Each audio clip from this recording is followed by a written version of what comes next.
going to be a little more slower in this video, so don't pick on me too bad. But Blue sent me an email, and I think it's a good email, and I think it's worth addressing. And so I'll read it to you. So it's that, hi Dave, he says, I hope you're doing well today. Thank you. He says, I've been watching a lot of your videos, hoping you can give me information on what type of licenses is required to start working in the residential garage doors. He says, I've called, this is kind of the key spot. He says, I've called a lot of states and local agencies, and they all seem to send me to another agency. Imagine that. He says they also do not have this information. Yep. This is coming from a young person in their 20s that would like to work on garage doors, and they already have the skill set and were trained to do so in the residential environments. They'll be they're up here, in Michigan. Also, do you have any recommendations for where to get supplies? Which I got to highlight this because I could forget this. So he's got like Service Spring Corp. Is that good? Thanks for the thumbs up. I appreciate that. And also, do you prefer pickup truck? I got to also highlight this, truck or cargo, which I'm assuming we're talking cargo van. It says to be able to do springs, opener, torsion conversion, installations, etc. across Michigan. He says the research is very difficult and inconsistent about how to go about this. Do you have to pay per city that you're working in? I know that you've done a lot of these videos, and I've been going through a lot of them. My hope is that you can send me some of your information that would have on hand. I saw your video post, 13 hours, currently watching, and thank you. What's up, Mr. Tony? It's early, man. So Tony already right out of the gate, boom, man, right out of the gate. He throws out that left hook. Service Spring, in my opinion, and it looks like Tony's opinion, is freaking phenomenal. Service Spring, ever since I even started with Service Springs many years ago, Service Spring was amazing. Great customer service. You get a credit card on file. They send the stuff out in a timely manner. And I love the fact that when you call them, that person will take care of you. I love that. So you don't have to, well, let me get somebody for you, and you got to get to another person, and then, and they got your credit card on file. I think that's amazing. They're definitely one of those resources that's like a must-have. With their apps are amazing for doing conversions on doors and springs, and if you got to upcycle springs, those are some really good things. One other thing to address kind of quickly on the truck or cargo. I've said it numerous of times, but I'm a big service van type of guy, and you can do like a box truck. You can do a van. They're very inexpensive. They're easy to work on. It's nice when you get into two-wheel drive. I know it's kind of a macho thing sometimes. You got to have the four-wheel drive, but for how much you hardly ever use the four-wheel drive on certain things, at least up in my area, which you're in Michigan, it's just not worth it. Get a good set of tires. Get a good set of all season, or get yourself a set of winter tires, and you'd be amazed when you put some weight in the back of that van what that thing will go through. And typically, if you're going to somewhere that's probably that bad, you probably don't belong there anyways, because you're going to get stuck. You're going to have to call a tow truck, and you know how it is, boys. You get a four-wheel drive stuck, you're stuck. And sometimes it takes bigger equipment to get it out of there. So I'm going to, I got to mention that, I can't give, any legal advice, or I'm just, I don't want to see in court. Okay. And so when it comes to this stuff really gets me fired up. When he says, I've called a lot of state and local agencies, and they all seem to send me to another agency, they also do not have this information. Yes, yes, yes. Welcome, welcome to America. Um, you're gonna find that across the board. So let me give you some of my. I'm just gonna kind of go on a little rant here. If I was a young man starting out, I've said this before. A lot of people don't know this, but the day that you were born, you were already created as a business. Why do you say that? Because you have, if you do have, unless you're Amish or you just they don't know about you, you're under the radar. You have a social security number. That social security number is basically your employee number in a sense. That's how everything through life. That's why they always say don't lose that number, don't give it out, don't let people blah blah blah. But you're already, that's why you go to the bank and you can open up an account under your name. It can be John Doe. And you can go to a customer and you can tell them, say, I need you to make the check out to John Doe. And everything's got layers in business. So here's what kind of happens, and I what can kind of get you. Like I said, this is just all entertainment, just kind of thinking about things. But typically, you don't have to do. It's not per city or what city you work in that you have to pay. Now, I know in my area, we've had a place where when I used to work there, we had to pay some kind of city tax for an employee. So I had to pay it, right? But anyways, with your business, right? And this is why I kind of mentioned this, that these are all my opinions. And I'm kind of going all over the place here. But if you're starting out, you need to make the money and keep the money. You need as much money because any business will eat you up. It's just by the time you do this and do that, it adds up so much. I mean, it's ridiculous. I mean, that's why they say taxes are the highest thing you'll ever pay in life, because everything you accumulate, another service vehicle, another building, another house, it's tax, license plates, tax, oil change, tax, brakes, tax, service on the vehicle, tax, man. So I'm kind of in the theory of, sometimes less is more. But anyway, so you get a location, right? Now, here's the caveat. Every time you're doing something, every time you're, if you put a business, you use your address, right? They always want an address. See, everything's linked to addresses. So you have to remember that if you go and, either consult with an attorney and get an LLC, or you do it online, or you do it through the mail, or however you do it, they're going to want an address for where that business is going to be ran. Or like doing business as is what they kind of call it.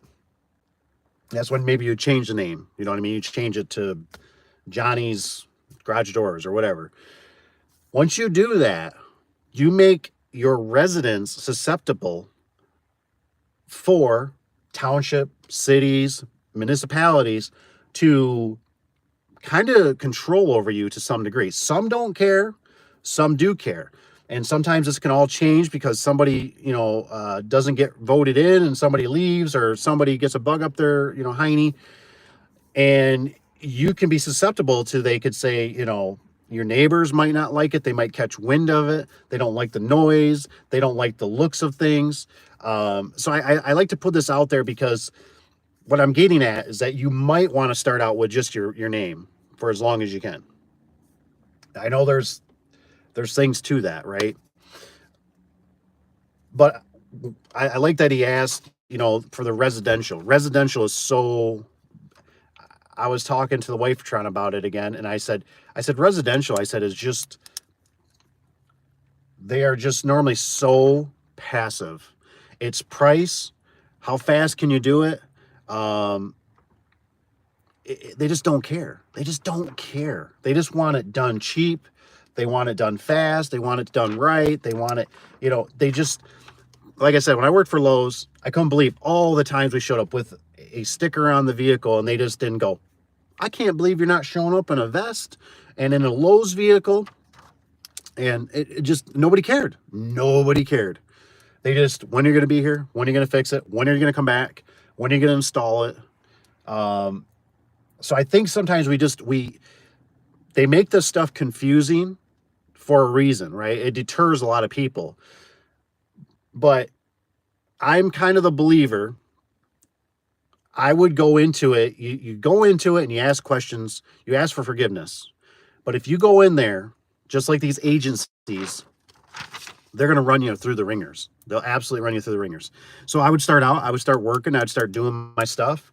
And as you progress, that's how I did a lot of it. I had walls that would hit me, right? All of a sudden I'd start doing commercial, and commercial would say, hey, you got to have something for coverage. We need $1 million coverage. All right.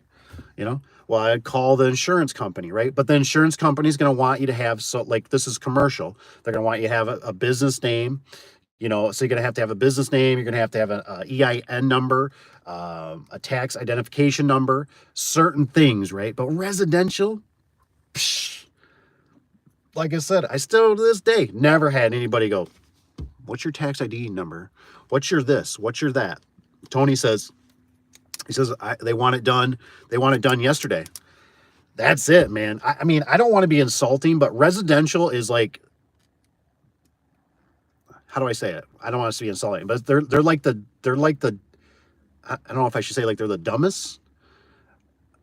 I don't want to say dumbest. They don't care. Residential is like they focus, because when you do residential, you got to remember that the money comes directly. When you do residential, it comes directly out of their pocket, directly. And they're sitting there. Oh, man, are they? How much? Okay. $2. All right. $3? I don't know about this. Your competition would do it for $2. And you want $3? Why am I paying $3?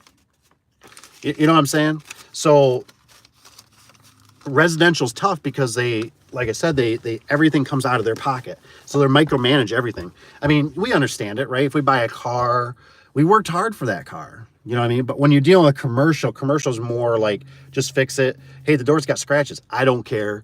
You know what I mean? Like it goes up and down, right? The snowplow truck driver, obviously he took it out. Does it work? Does it function? Does it keep, the birds from flying in? Does it keep somewhat of the heat in? I don't care. But what I'm trying to get at is that there isn't really much you need for residential. Residential, just go answer the phone. That's the big thing. Answer the phone, show up, be an honorable person, do good work. If you got a warranty, don't push them off. Do it and come back in a reasonable time and fix it. But I like that, like Tony says, they want it done yesterday. That's pretty much it. You're kind of that's why I always classify us as, when you do the garage door business, I always think of the two things come to my mind. We are firemen and we are tow truck drivers. I don't know why, but that's, I think the fireman part of me goes, oh my gosh, the trucks has to be ready at a moment's notice. It's got to have the springs. It's got to have the lube. It's got to have the torsion tube. It's got to have the weather seal. It's got to have brackets and bearings, and all the power tools need to be charged. That's the fire truck side of me. The tow truck side of me is, if you tell somebody that calls you and goes, I got a broken spring, my car's trapped, and I got to go to the doctor's tomorrow. Typically, you don't have the option to go, well, how about I come tomorrow afternoon? Because, it's 5 o'clock tonight. And they go, nope, I got to get this fixed like now. And sometimes you can try to do like an emergency call, and they might say, go fly a kite. And now you ticked them off and they don't even want to, nothing to do with it. Sometimes you just run out there, you sacrifice your family, you miss the kids, whatever, or playtime or this or that. That's just that's why I think of the tow truck side, because if we're a tow truck driver, right? Think about if you were in the ditch and you called somebody, they go, well, I get there in about 2 days. You'd be like, I need my car pulled out right now. It's blowing snow. I'm stuck. I got kids and wife in here. They're screaming. They're yelling. They're punching. They're threatening me. I don't think I got much longer. But if you get a guy who goes, I can be there probably about 45 minutes. You're like, okay, how much? Probably $100, 150, 200. Okay, come on.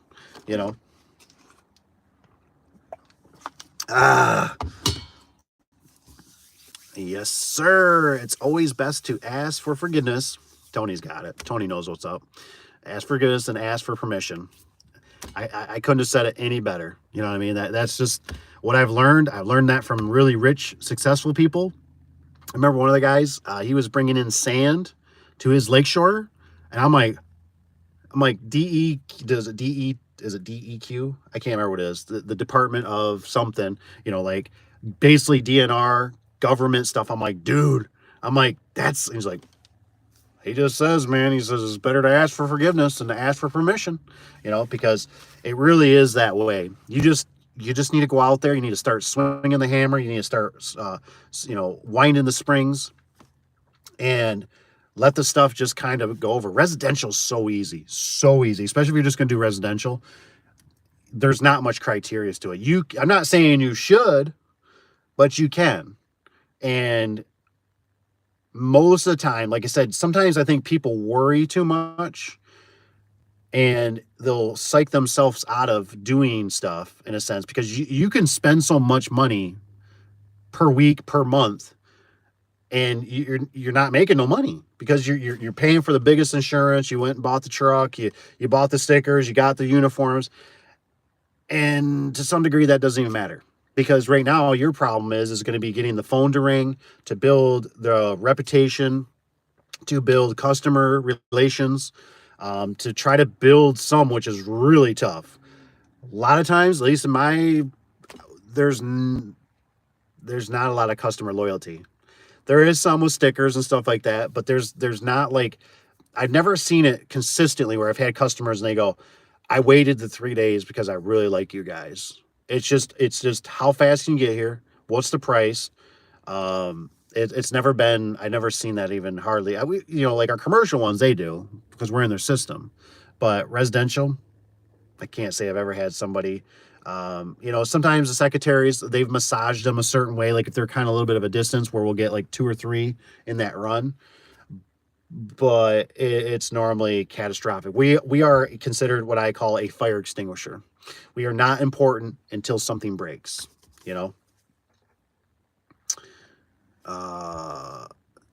Steve, what's up, Mr. Steve? I've been asked a out insurance, but that's about it. I've been asked about insurance.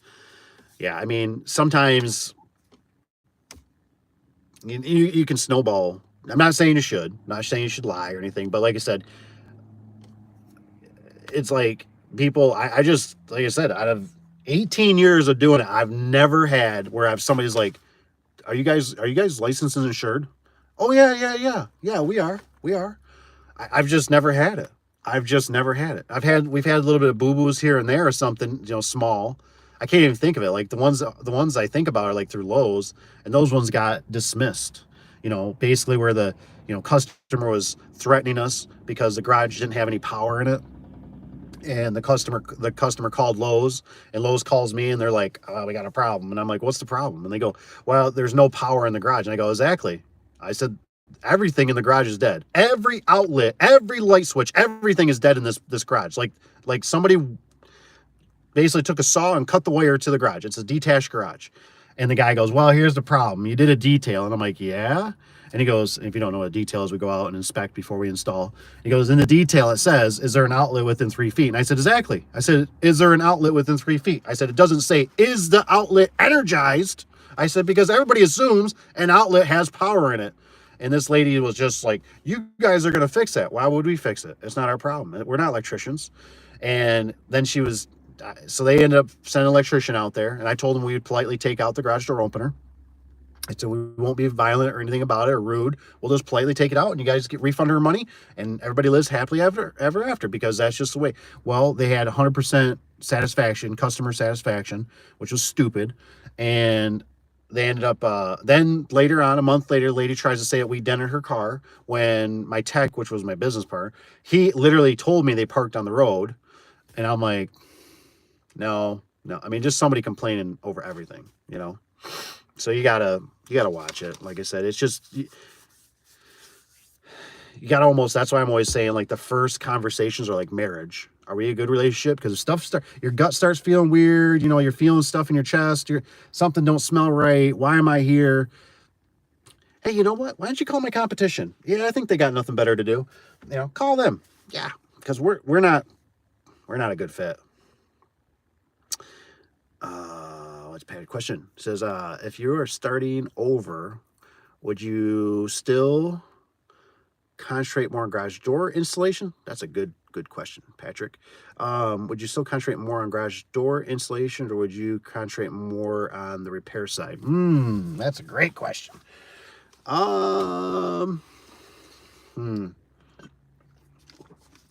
So I think there's ways that you look at it.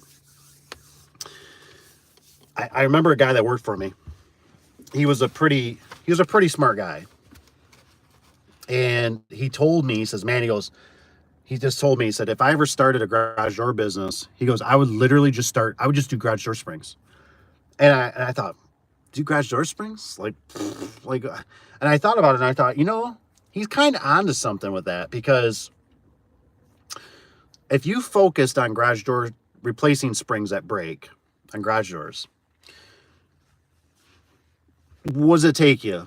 You probably, depending how far you're traveling, your travel is your big thing, but you really got about everything rounded up in about an hour, right? So, and for us, I don't know, somewhere between maybe about, 200, 300 would be on the high side probably of profit. So, if you think about that, and if you deal with the garage door spring, right? I mean, how many times have you guys gone to? I know I have, right? You go there, right? You save the day, right? Oh my gosh, you're here. My car's trapped. I mean, that's always the thing. My car is trapped. I don't know what I would do without you.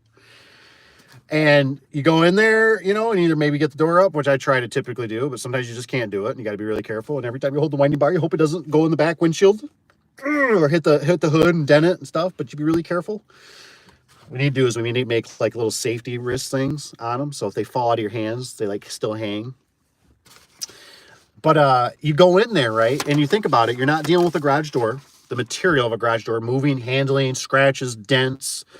You got a door you got to take out. I mean, if we factored out probably what we think about it, like what we're making on a garage door to how much time and labor, and we had to unload the truck, and we had to go back and do touch-up paint or all these things, you're probably making better money on the repair side, at least garage doors. Now, maybe the gear kits and stuff like that, that gets a little dicey, right? Sometimes you tell people, hey, 140, 175, 200, whatever your charge is.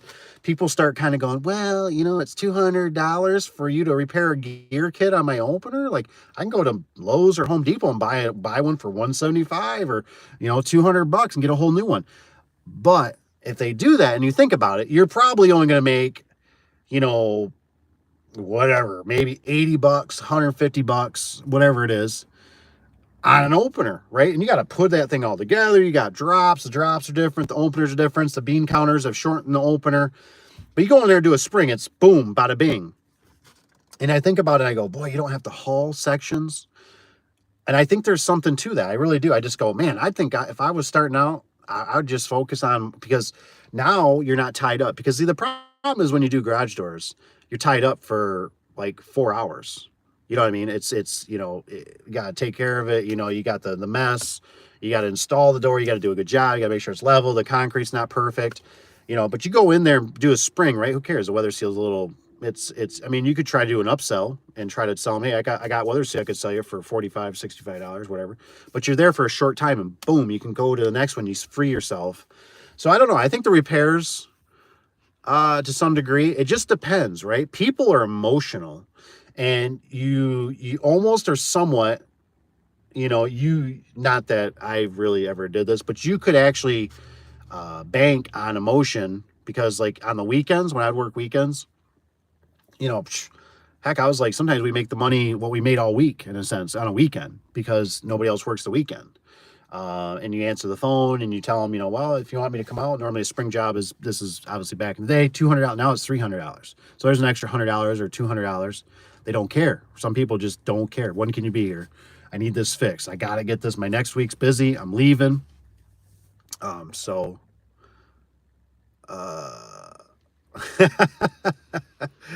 oh man, Tony says, It says buy a Surewinder. I know. I want to check it out. Like I said, I'm hoping, because what is the IDA show? I think it's in April. I'm hoping maybe I could get out there. I'm hoping. We'll see. We'll see. Uh, go for it. Yes, that's right.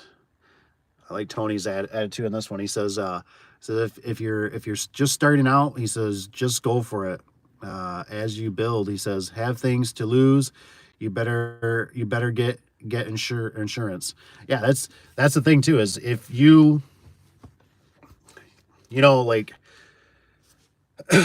like for me, I'm a target because I got a lot of assets. I got buildings. I mean, there's ways to mitigate that. But when you're starting out, you got nothing. You know what I mean? It's like you got a truck, maybe you got a house, maybe you're renting. Honestly, if I was starting out with stuff being so expensive, I'd probably rent. You know what I mean? Because oh well, what are they gonna do? They're gonna sue you for you know. It's amazing how we're programmed. Even myself at one point, that as middle class Americans, how we learn to we have to own everything. And there is a tipping point where, hey, owning something is going to be more financially better than to lease or rent something. And you just, I've been guilty of it too. But man, I tell you what, sit and crunch numbers. That's the best thing to do. At nighttime, don't be watching Netflix. You know, crunch the numbers. Crunch the numbers. Look at things. Look at it logically. Say, you know what? I don't have to take care of it. I don't have to insure it. Maybe you want to, like I said, lease a house or something like that, or rent an apartment and all that kind of stuff, and then rent a space for the business, or just we got guys around here, they do them out of storage units. I actually got one right back here. This is actually the one I did the gate for on a blizzard because the gas station's across the street, and somebody smashed into it, and I came up here with a feather up my hiney and in a blizzard, and it was a nightmare. It was a freaking nightmare. I'm not gonna lie. I was scared. I was literally scared. And of course, that night I had somebody call me. They couldn't get a gate to close, and it was for the United Postal Service, the one that drops your mail off. And they couldn't get the gate to close another foot. So the place wasn't secure. It was for a gate. And I'm like, dude, I'm way up north right now. And I'm like, it's going to take me probably 2 hours, I said, to get where you're at with this snow. I don't care. I'll be here. And I'm like, oh. And I remember I wrapped up this job. I got this gate swapped out. Actually, I was just taking the old gate out. The new gate that's still there is the one I put in. And me and my wife both she was driving. We took two trucks. She literally had a forklift on hers. I think I had the trailer to haul the scrap. And the reason the customer, of course, wanted it out of there was because it was in the way for the snowplow driver. And I was already pushing it off for a day or two, and we had another big snowstorm. And so I had to get it out of the way. And I remember I drove all the way. It was an hour and some change when I got back to the shop, out to this customer in this blizzard, another customer, the one for the postal off. And that stupid thing, all it needed was a jerk, really. And I got the gate to close. And it wasn't even my install. I did the gate opener part, but I didn't do the fencing part. I was a sub on it. And one of the rollers had broke. And I'm like, this dude couldn't have even tried yanking on this gate to close it, and I'm like, you're going to have to call the fence contractor tomorrow. I was like, there you go. It's secure. Throw a chain around it, whatever. I can lock it in place. And I was so mad, so irritated. I just thought, I did this place back here. I did this at nighttime because I was running out of time. And then boom, another job comes in. So it just, so let's see here. Says the reason for my question is I know a guy in California who charges $4.99 doing most torsion springs and other ones in Massachusetts who does only openers for 15. They say they make a killing. I don't know, man. There's some stuff out there you got to watch. I'm realizing what is the one for school. That guy that does he's teaching a course, and I feel like a lot of this comes down to, you you need some basics, which you can get off YouTube or Google or the internet, right? You need some basics. But it's like driver's training, right?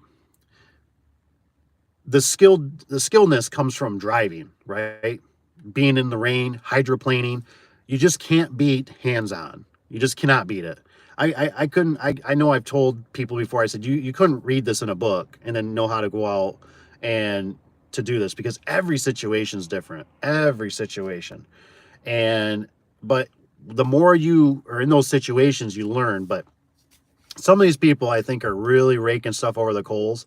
I think, honestly, they're lying to get you to come into their class is one of the gigs.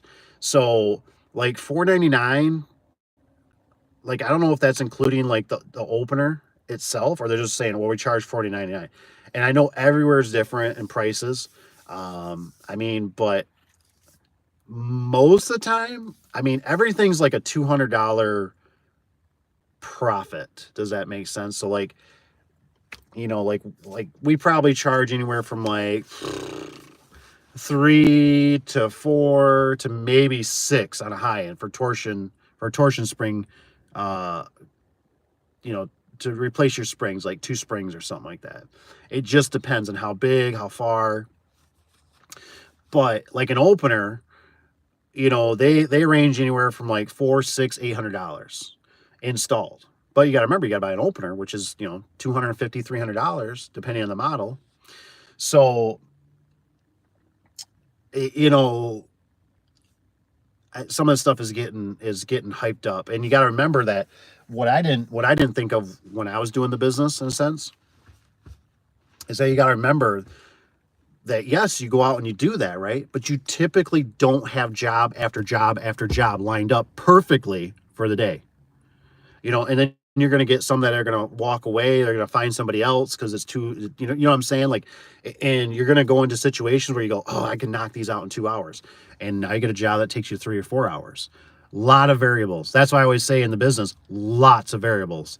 So sometimes it's just not as lucrative as what you think it's going to be.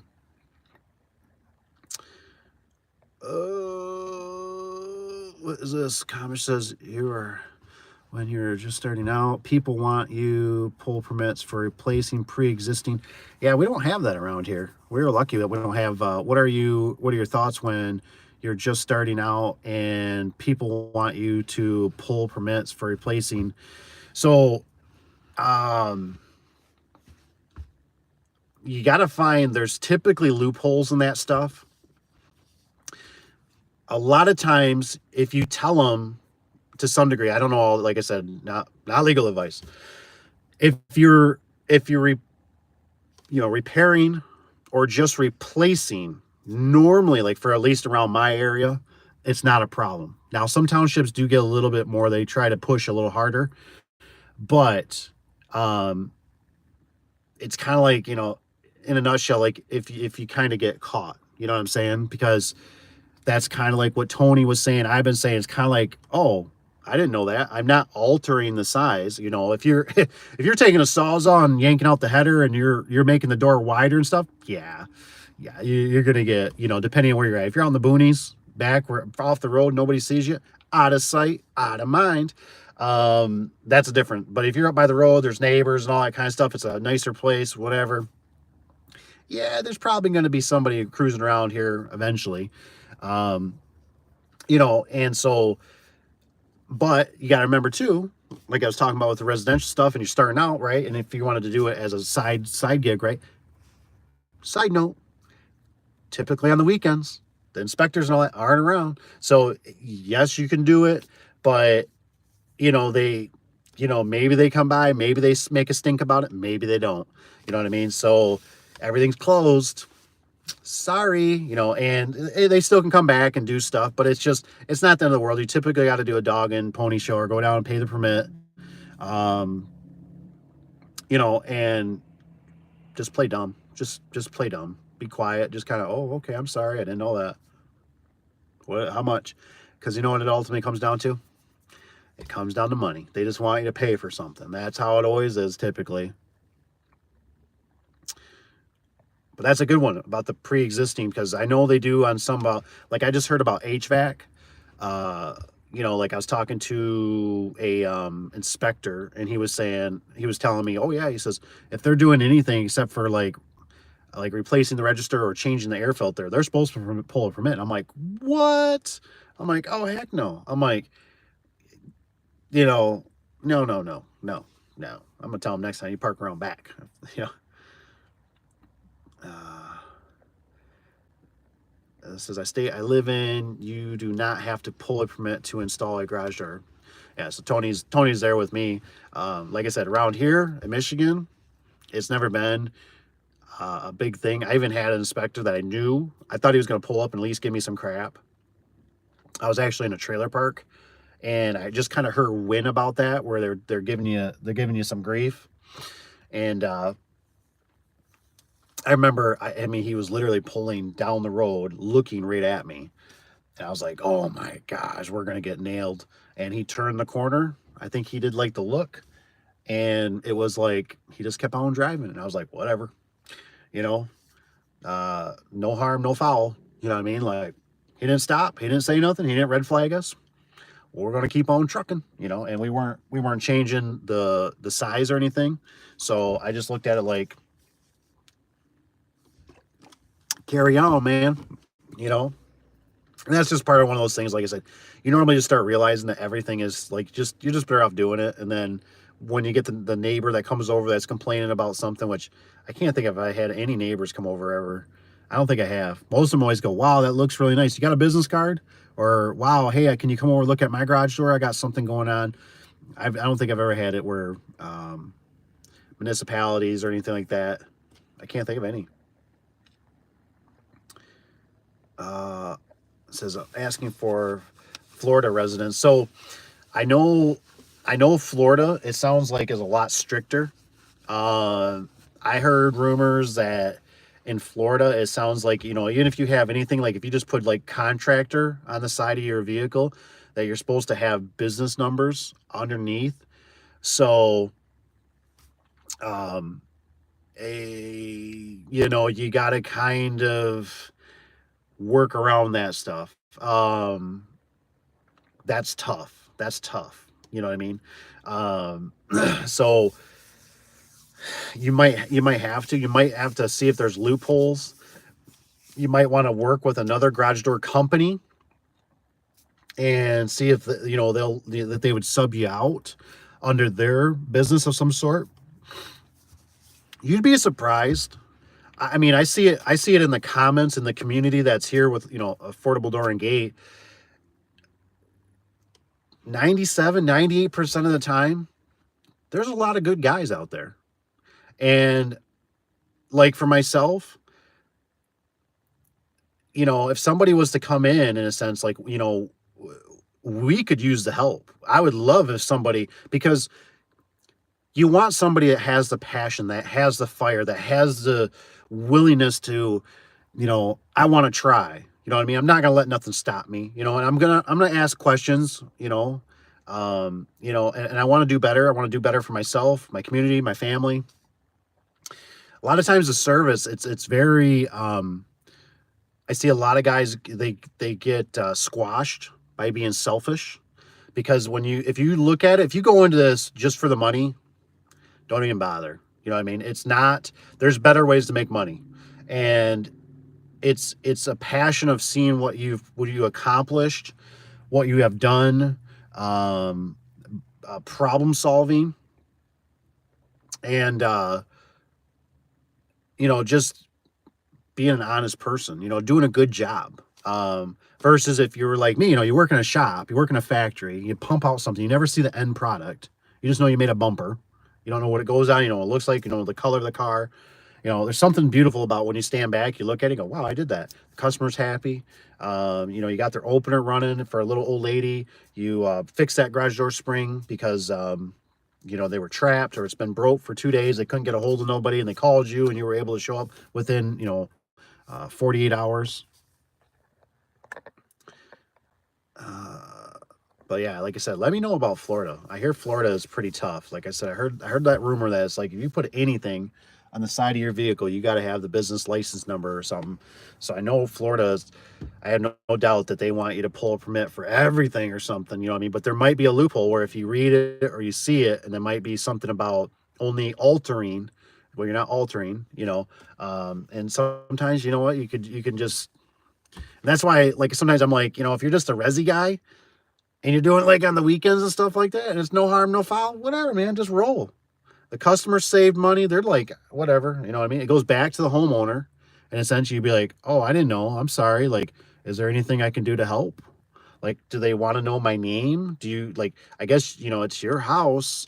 It's your garage door. It's your garage. It's your property. I guess you're just going to have to pull from. See, like, residential people typically have more power than the contractor because they pay the taxes, right? They're the ones that are at the community meetings and stuff like that.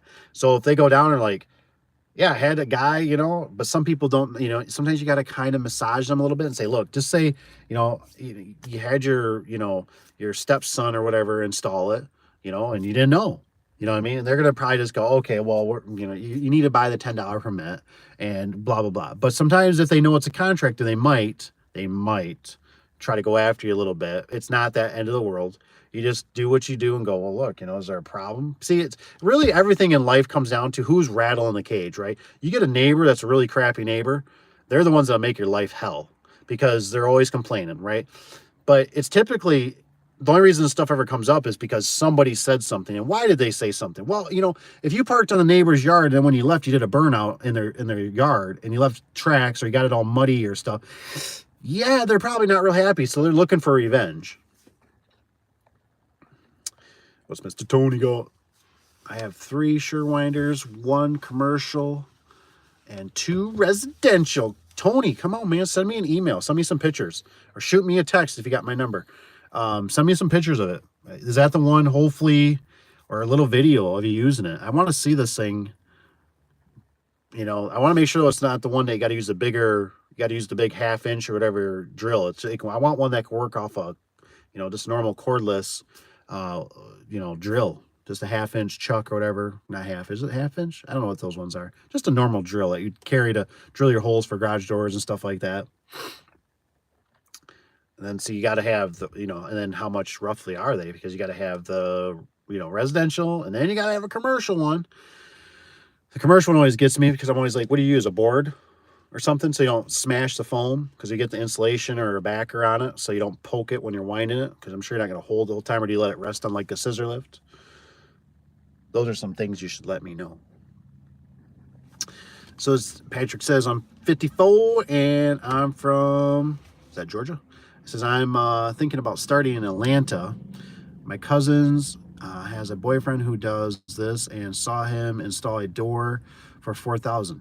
Well, you know, and that's the thing is, you know, Patrick, you're, you know, it's one of those things, you know, when I hear 4,000, I go, woohoo. I go, was that, you know, I go, you know, is that 4,000 that he net, or is that 4,000 he grossed? You know, so is it like, if the door cost, you know, $3,800 and he, you know, he made, you know, whatever, you know, $400 or whatever, you know, and he was there for 2 days, you know what I'm saying? So it's, you know, and like I said, I was the same, you know, this in the garage door business, it can be a vortex, and you can start doing all these things and you're going, oh my gosh, I'm making money, and you don't realize what's going out the back door. You know, you're traveling too far, your vendor's too far. You know, like I think about when I was doing stuff, you know, when I first started out, you know, I was literally going to a vendor that was right around 45 minutes to an hour one way for one opener. And it took me a long time to start realizing, I'm going, what am I doing? So then I started going to a 3. I have to get 3 openers when I go there. You know, and I gradually moved up. I'm not saying this is a bad thing. But then it started dawning on me. I go, this is really stupid, because the time I'm spending to travel and get this opener, for one, is time that I'm not being paid. This is all like overhead costs, tires, brakes, all this stuff, and the liability of me getting into a car accident, hitting somebody, somebody swerving, somebody hitting me, hitting a deer, like we talked about in the last live stream. You know, so so now it's like I'm always, we're so big now in a sense. I'm always like, what can we get delivered? Everything needs to get delivered. Delivered, delivered, delivered, delivered. I don't go out for nothing because everything you go out for is time that you're paying an employee, you're paying yourself. And even though you're saying, well, I'm not paying myself. Well, you're costing time. You're the bottleneck that you're out going up to pick those parts up and stuff. So everything needs to come in, right? And it's tough because you got to get money, you got to have overhead, you got to have, the money to buy the product and sit on the product. You got to, I mean, we buy skids now, basically skids of openers. Well, then that comes with, now there's theft, there's, somebody breaks into your building or something, or a storage unit, whatever. The things just get legs and walk off. So it's sometimes easy to always focus on the money, but you don't realize how much it takes in the back. And then if you look at it, like for us, right, for a long time, I used to keep everybody busy with Lowe's. And we really didn't make any money. We put a lot of wear and tear on the trucks. And what would happen is when we got a big job, like something that was 5, 6, 12 doors, something that was 14 by 14s, or right around that size, those were the jobs where we got, that was a $5,000 or, $6,000, $8,000 boost, like profit that we would get off a job like that. That would help bring the business back to like, oh, we got some money, we're paying payroll, everything's going good again. We got some lubrication going here, where like the resi stuff was like just to keep the guys busy, to make them so they they don't go away. You know what I mean? They all have a paycheck. But when you do the commercial, for us, it was like, oh, finally, we do a big job. Boom, we can finally get paid. Hey, we can finally buy maybe a set of tires for one of the trucks and go back to the residential again. Go back and stay busy. So it's a big, and like I said, for me, you can look at that, right? And you go, wow, he made $400. Right. But the next day, he don't make nothing. You know what I mean? He don't have no service calls come in, especially depending on what your level in the business is. So, and that's tough, man. It's tough. Trust me, when you're starting out, it's super tough to worry about that. And you're constantly always, oh my gosh, we got to make this money. I got bills. I got an employee now. Oh my gosh, he's got bills. And the employee's just like, hey, I just get a paycheck, man, whatever.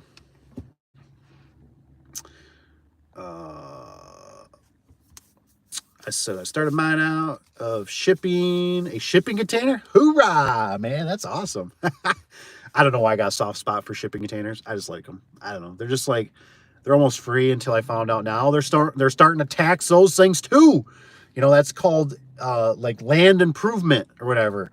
So they'll tax you on a stinking shipping container too. Little boogers. It's basically the only thing you have left is something that's on wheels. So Tony, we got to step it up, man. We got to start going out of cargo trailers. They got wheels. We need cargo trailers. Because if it's got wheels, then they can't tax you, as far as I know, on that. I mean, unless, depending on where you're at, if you got land to do it. But those shipping containers, man, they get you on sheds. They get you on shipping containers. I mean, they're going to get us on toilet paper pretty soon. Well, you get us already on toilet paper, but they're going to get, but you flush, I don't know. Mr. Tony says, Patrick, I'm 56. Sky's the limit. If you're going to do service work, definitely get your sure winder. Oh, the sales pitch. I love it. Save your shoulder for the spring changes. Yeah, that's true. That is true. Has anyone here ever started with third-party warranty? Ooh. Working with companies like American Home Shield and Old Republic Home Warranty. Yeah, I don't, it's too bad. It's too bad Mr. SOS Garage Door isn't here, because I think he used to do quite a bit of third party, and I have no clue on what his opinion really is on it, if it was good or bad. I just know, just with other businesses, and I have done it a little bit with the commercial side of things. I haven't really done any of the small ones. The problem is, what I've stressed before, is third parties, typically, everything, here's the thing, like, one thing I never knew about business is I look at like the Grant Cardone. Now I don't everything he says isn't gold, but the Grant Cardone is are you the decision maker? So when I'm dealing with a customer, right? When Uncle Dave goes to the job site, I'm like I'm looking, right? The husband, the wife, whatever. I'm trying to pick who's the decision maker. Who wears the pants? Because that's all I need to deal with. I don't need to deal with the fluffy stuff and this and this and this. I'll be nice, don't get me wrong. But I want the decision maker. What are we going to do here? What color you want? What size you want it? What do you want the garage door to look like? You want short panel, long panel, ranch? What do you want? Sonoma? What do you want? You know what I mean? You want windows? What kind of accents you want? When you deal with a third party, everything gets real murky. They hold on to your money. If the customer, complains, they're not going to release the money. So third party, I just, it reminds me of like, I'm not against the churches, but I don't work for churches because they have a community of people, and I just won't. I've had too many churches I've gone to, and they waste my time. I think I only had one that turned out to be a good one, probably out of the 6 or 12 I've ever done in my personal career, where I know the guys have touched a few too, but they got the same attitude. There's not one decision maker, because you can sit there and you give them a price, and then they go, oh, you know what? I got this guy named Johnny. I bet Johnny would do it.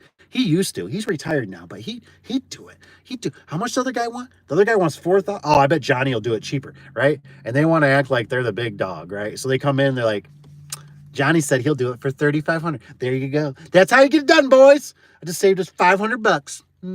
Yep. And now we can take that money, and I'm gonna go buy myself couple cases of beer. I don't know. You know what I mean? So third parties, I'd have to agree with Tony. I wouldn't do it. They're gonna, plus if you deal with third party, you're starting out, I'm pretty sure, I'll guarantee it, honestly, they're gonna make you have insurance. There's gonna be loopholes that you're gonna have to go through. So you're gonna have a certain amount of insurance. They're gonna want, you're gonna have the business name, you're gonna have the LLC, you're gonna have to have the EIN number. That what is that called? I don't know what it stands for. I'm trying to think of it.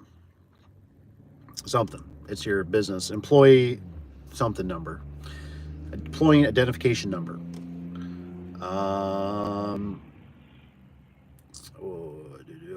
Says lots. I don't know, Justin. I don't know about your situation there. Oh, what's Tony say? He says, yeah, she's got to have a contractor's. Yeah, she's got to have a. Did I miss something? Yes, she has to get a contractor's license to understand to do. Yeah, you got to have a contractor's license, to my understanding, to do anything. But I've hung an opener. Give a couple estimates while I was down at my house in Florida. Yeah, I think there's ways to do it. Like I said, you just got to kind of go out there. Like if it was me, my vehicle's not going to have, that's why I'm kind of like I kind of for like the magnets in a sense, for stickers on your vehicles, because you can yank them off. We had that scary time, man, when the cough syndrome was going on, the COVID, when that was going on. We there was it was just craziness. I know one of my builder buddies, he ripped all the stickers off his truck, and he's like, dude, what am I going to do? He's like, I'm working at this house. He's like, it's a brand new build. He's like, nobody's there. And he's like, but I can't get called out or get caught or whatever. Like, I don't want to go to jail or whatever. So I ripped all the stickers off, and he's like, I also got to keep working. He's like, I got a family to feed, man. And I'm like, I get it. And, so like down there, I drive just a normal vehicle, whatever, white vehicle, pink vehicle, blue vehicle, whatever. You know what I mean? Got a little topper on it, or you got a service van. I see them all around here, and I know darn well what they're doing. They don't need no attention. See, that's a beautiful thing. I got some businesses. I don't need attention, right? They just run, and you don't need that stuff. You know what I mean? There's other ways to form, and I still don't get people that are like, oh, Jace, why don't you got a sticker on your vehicle? What's the deal? They don't care. They just want it fixed. You're here. I'm here. It's like normally the persona that you put off, right? If you come out there and you're all, yeah, I don't, I'm scared. I'm scared. You know, they're going to be like, I don't think you know what you're doing. Maybe we should call somebody else. But if you come out there, right, what's going on? I can handle this. Not a problem. We'll get it fixed up for you. Why don't you go inside? Relax. I'll knock on the door when we're all set and done. It's confidence is what it is. What's Patrick? Okay, so that was a 4,000 gross job. Okay, he mostly does repairs, but will do the occasional install. Yeah, so I mean, Patrick, I know you're asking too about, like the repairs. I just think the repairs saves you a lot, especially when you're starting out and you're not experienced, um, because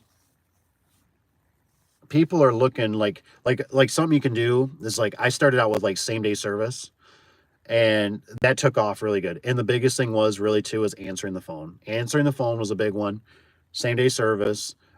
Getting there is, like Tony says, they want you there yesterday. So, but if you can honor it, you can make some money, obviously like at the springs, right? If somebody calls and says, I got a broken spring, you're like, okay, well, I could be there in, 30, 45 minutes or whatever.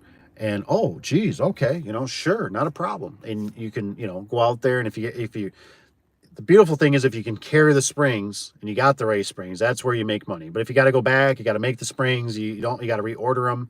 That's where stuff starts getting be like, oh, I'm not making as much profit now because now you're making the trips back and forth. So there's a huge illusion sometimes in the garage door business. Even myself, I've had it where it's like, oh, you're gonna make millions. No, it's the same as any other business. And the thing is, we're not dealing with big numbers. That's the problem. Like my buddies that run roofing companies, they're making thousands of dollars, but they're dealing with numbers that are huge, and their labors are huge. People, I always say it's like that light bulb, right? If I tell somebody if I came to you and said, oh, hey, Jordan, let's say Jordan. Hey, Jordan, I'll change your light bulb for $80. Yeah. You see that one in your hallway just hanging there, just hanging, $80. I'll change it. You'd be like, I ain't paying you $80, right? But you'll pay me 10,000, 20,000, 50,000 to do your roof, right? Do shingles, but you won't pay me $80. Hey man, I gotta get a ladder out. I gotta have insurance, so in case I gotta make sure I take my shoes on and off. I gotta have footsies things, so I don't get your carpet all dirty. I gotta park on the road because I don't want my vehicle leaking on your driveway and you freaking like $80 is not really a bad deal. But see, it's this, right? People see things just like with garage doors, right? They can go into the box stores. And yes, could they figure out their roofs? Yes, but there's so much labor into it. That's why I've always kind of like fencing even more. Because fencing typically there's not as much like I've never had somebody walk along a fence and go, "Oh my gosh." Like chain link fence and go, oh my gosh. Oh my gosh. Oh my god. There's a scratch. There's a scratch on that chain link. There's a scratch. Like not that. But a garage door, oh my goodness. I tell you what, they can see it a mile away, right? And that's their focus. Every day they come home, they're looking at this garage door. They're looking at this garage door. They're walking when you're done. You say everything's all set. Let me see if it's all set. See what kind of shitty contractor you are. Oh, fingerprints. Does this come off? Okay. Why didn't you clean it off? You should have cleaned that off. Thanks, Tony. I'm trying to avoid being taken advantage of. Have to sign a non-competes. Oh yeah. I don't know Georgia's rules, Patch, but I'd get your trucks stickered up. Just be honest guy, fair price. There you go. There you go. And if you don't want to go as far as Tony, like I said, the stickers are nice. Don't get me wrong. It just depends on your area. If you're not in like Florida, I have magnets. And if you don't know, like I said, put a few on the windshield that are easy to peel off, whatever. Put a few magnets on. Magnets don't look as nice, but they get the job done. You know what I mean? Like they're easy to come on, off. You've got to sell the vehicle, or if your vehicle, you're going to change it out in a certain amount of time. I drive around now. Like I said, I go to jobs all the time. Like I said, I go in an unmarked vehicle, and people they're like, whatever. But it's just because we got the reputation now. You know what I mean? Like it's just we don't have to be so glamorous. We don't have to try so hard. It's kind of like you kind of like people know us, so it's like you want us or you don't. You know what I mean? Like, you know what we're going to give you, and it's going to be great service, and we're going to be around. You know, we're not just some fly by night type of company.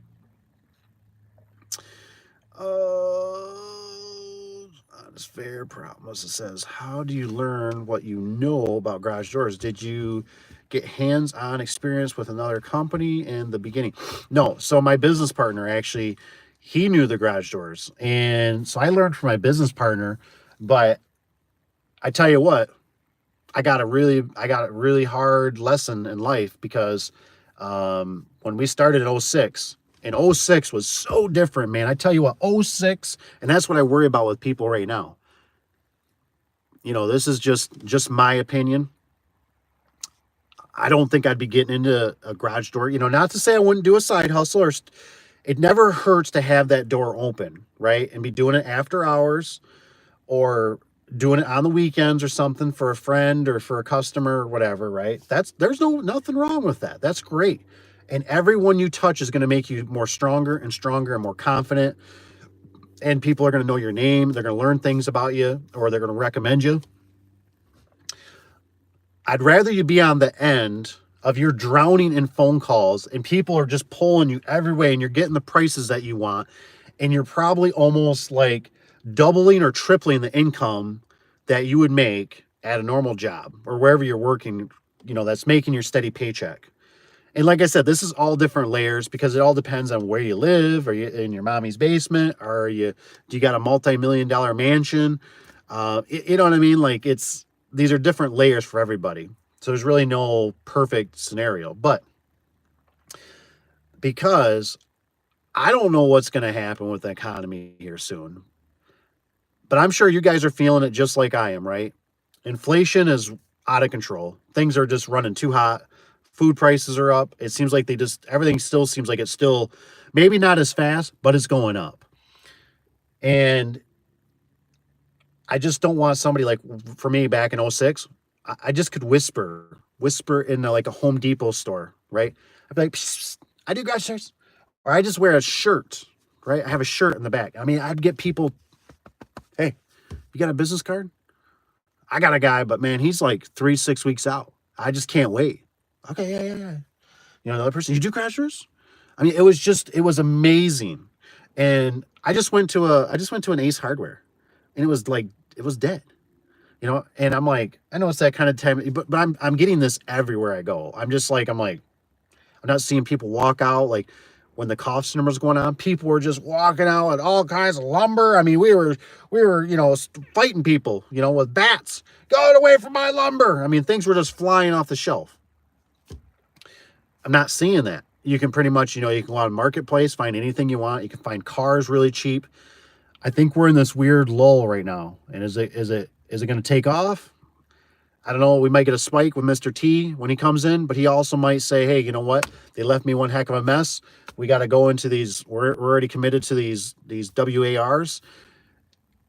And maybe the one that pokes the bubble or the balloon is the Taiwan. I don't know. But what I'm getting at is 07, 08, we both jumped in. We were doing like, you know, hey, every week it was like different paycheck. You know, hey, this week we did pretty good. You want to make a $200 paycheck? Sure. Next week, hey, we did really good. You want to make a $400? Sure. You know, it was all variable, and we were just going off nothing, pretty much. Me and my business partner. And all of a sudden we had to go get jobs. The economy was tanking. Stock market was crashing. Nobody in the residential, that's why the residential is very, very finicky. I mean, it went from like, you know, I don't know, 5 or 10 customers a week to like 1 or 2 of residential. And it was like, oh my gosh, we're not going to make it. Like we're drowning, we're dying here. So we had to go back to jobs, and you know, it was just the economy stayed like that for like 5 years. And I remember going in, started, you know, the economy was getting better, stock market started picking back up. And I remember in that 5 years, you know, you're coming to these houses and these people are like, you know, like, yeah, I need a new garage door. You know, you go there and you're like, fuck, like you needed a new garage door like 10 years ago. You know, like you've obviously prolonged this. And so what I'm getting at is people will like park outside. People will pay to get their roofs done because they can't have the house leaking and wrecking their carpet and their drywall and stuff. But a garage door is a convenience. It's not necessarily a necessity, especially residential.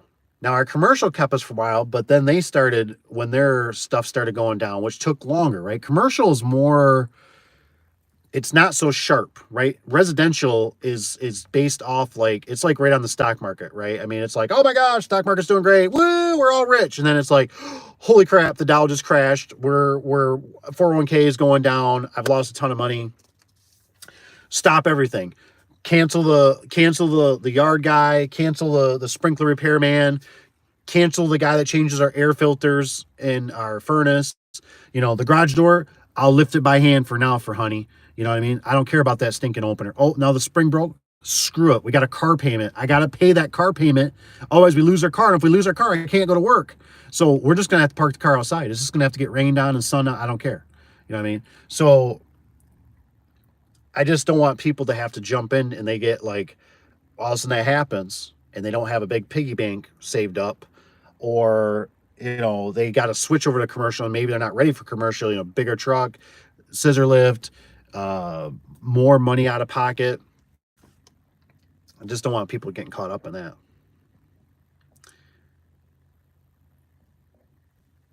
But I remember, like I said, when my business partner, when he had to leave, I never wired an opener, a residential garage door opener. I know some of you guys, you'd laugh, right? You're like, residential garage door opener? It's all low voltage. I mean, I was scared, man. I tell you what, I was scared. I was like, I've never done this. He did them all. I did more of the mechanical stuff, put the stuff together, chain, everything, right?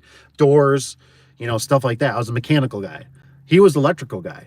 And then all of a sudden, I remember the first one I went to, I was like, oh Lord. I was like, if I cross the wires, I was like, is this thing going to short out? Is it going to like fry the board? And am I going to be out like, you know, like $200? I mean, or 150, whatever they cost at the time. And like I said, at the time, that's a lot of money when you're starting out, you know, when you're young.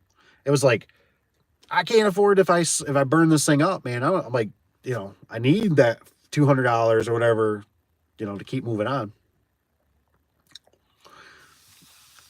I says, yeah, I'm a truck driver by trade and looking for a way to get out of the truck. Don't blame you. I get it. I get it.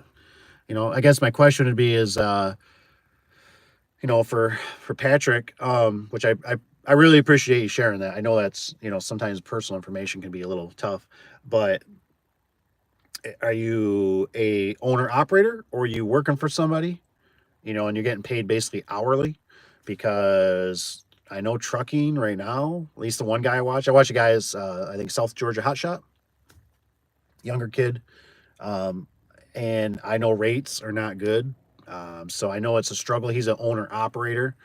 Um, so I know it's tough. You know what I mean? And I get it. I get the whole truck and stuff. I have my CDL. I drove truck. I realized right away from the get go, I was like, I don't want to drive truck. Truck is not like what you think it is. You know, I thought truck was like driving a car. You know, you sit up there, you shift the gears, and you just have a merry old time. Heck no, man. There's a lot of stress. My hat's off to the truck drivers because it's, you know, I remember when I was with even my instructor and he was telling me, you know, he's like, go. When I'm like, go, I'm like, there's a car coming. He goes, they'll stop. And I'm like, okay. Going out into a, you know, a four-way stop. You know, I took up the whole road and I'm just like, I'm going through construction. He's like, watch your mirrors, you know, and I'm like, it's stressful. And so my respect for truck drivers, because, you know, when you have to drive it for a living and stuff like that, and people aren't courteous, people are getting worse. Um, they don't give you room. They're on your butt. These newer trucks, I mean, I can't imagine what it's like with these ones that have the sensors now. So if a car gets in front of you and cuts you off, now your truck's automatically like applying the brakes. That would really tick me off. You know what I mean? Like I feel like that could almost be a safety issue. Even though I know they're doing that stuff to try to be more safe, but uh, it says I was lured by the guy saying this week a 6 to 7 figure trade. Everyone is saying this is better than plumbing or roofing. So Patrick, on that, it's tough. In just my general opinion, which is very general. It's probably like the, how do I say it? It's like the easiest to get into in a sense. You know what I mean? It's very little. It can be very little overhead. It's a very. It's not that there isn't skill to it. It's that, but so I ran a roofing company at one time. The problem I had with roofing is the stress, the manpower. Um, I was always paranoid about the roof. The tarps are coming off. We'd all of a sudden get a windy night, and the house is going to get leaked in, and the drywall is going to get wrecked. So, but the money, like I said, if you're poised by money, go with roofing, go with HVAC. But like I said, there's a steeper curve to get into that stuff. You know what I mean? That's a lot more permits. You're on the job longer, bigger amounts of money. And for me, if I was starting out in the garage doors, I would start figuring out, my first thing is I look at, for me, what I didn't know when I started out was travel. And these are just my opinions. You know what I mean? So take them with a grain of salt. But as I get older, I realize travel is everything. So first of all, where's my stuff coming from? Do I have a close vendor? I mean, it's kind of like a grocery store, right? Like you typically think of some of the stuff when you buy a house, right? You're kind of like, where's the school? Well, where's the park? Where's the grocery store? Where's my work? But a lot of times in business, we don't think about those things. We just go like, oh my gosh, my friend or this person, I heard this or that, they're making all this money. That doesn't mean your area is going to make that much money. How much business is already in your area? How saturated is it? If there isn't a lot of business in your area, why isn't there a lot of business in your area? Because maybe there's just not that much of demand. Are you out in the country? People fix a lot of their stuff. They're cheap. Their homes, they got wood boilers. They're farmers. There's all these complex of things, but the big thing is too, is like I said, is where's your material coming from? Are you going to have it shipped? Well, if you're going to have it shipped to you, you got to remember that's a steep curve too, because a lot of these vendors, they won't come to your home. Some of them don't want to do that anymore. They want a business location. Some are getting where they want a dock where they can back down into. It's easier on the drivers. So there's a whole list of things you got to kind of go through and methodically think. And that's why I'm always like, hey, try it out. Do a weekend where you do an opener for somebody. Put it out there. Say, what I would do is I would do they're going to buy the stuff and you're going to do labor. So, hey, for $75, I'll install a garage door opener. Yeah, are you going to really make any money? Nope. Probably, you're probably going to lose money. But you got to remember, college isn't free. You could go spend, you go to that class or whatever that one guy sells online, probably spend anywhere from 1,000, 2,000, 6,000, 10,000. I don't know what it is. You can go to school, you can read textbooks, whatever, right? College isn't free. School isn't free. You go there, say, hey, you're going to learn. I'm a little slow. I'm just starting out. The customer's going, I don't care. It's $75, man. You know what I mean? And maybe you got to read the instructions a little bit. Oh, well, you know what I mean? It takes something that should take you 2 hours, takes you 6 hours. What were you going to do that Saturday anyways? You're going to sit in front of the TV. We're going to sit, and just, have a beer or, sit there and feed your face with chips. So what? You made $75. That's $75 you didn't have. So, and then you realize you're kind of going, I didn't realize I'm kind of don't like ladders. I'm a little bit scared of heights, man. Even being a foot or two or three or four or whatever, man, I'm losing my balance. I know I've actually gotten worse over the years because I catch myself sometimes on ladders, especially like pull out ladders when you're up 20 feet in the air. I've had it. I don't know what it is. I never used to have it, but all of a sudden you'd be doing something and all of a sudden you get this weird, kind of like when you're sleeping, you ever had that where your bed goes off a cliff or you go off a cliff and you wake up with that jolt, I get that now. So I have to watch it. So sometimes, where's the harness? I wasn't much of a harness guy, but now I might want that harness just as a second chance.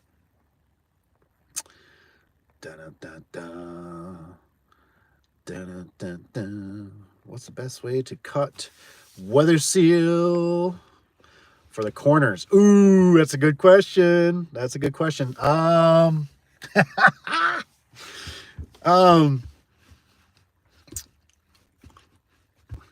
corners, man. I tell you what, Well, it depends on how we're talking about corners, because up here in old Michigan, we have the 45s, up a little angle, and then, those suck.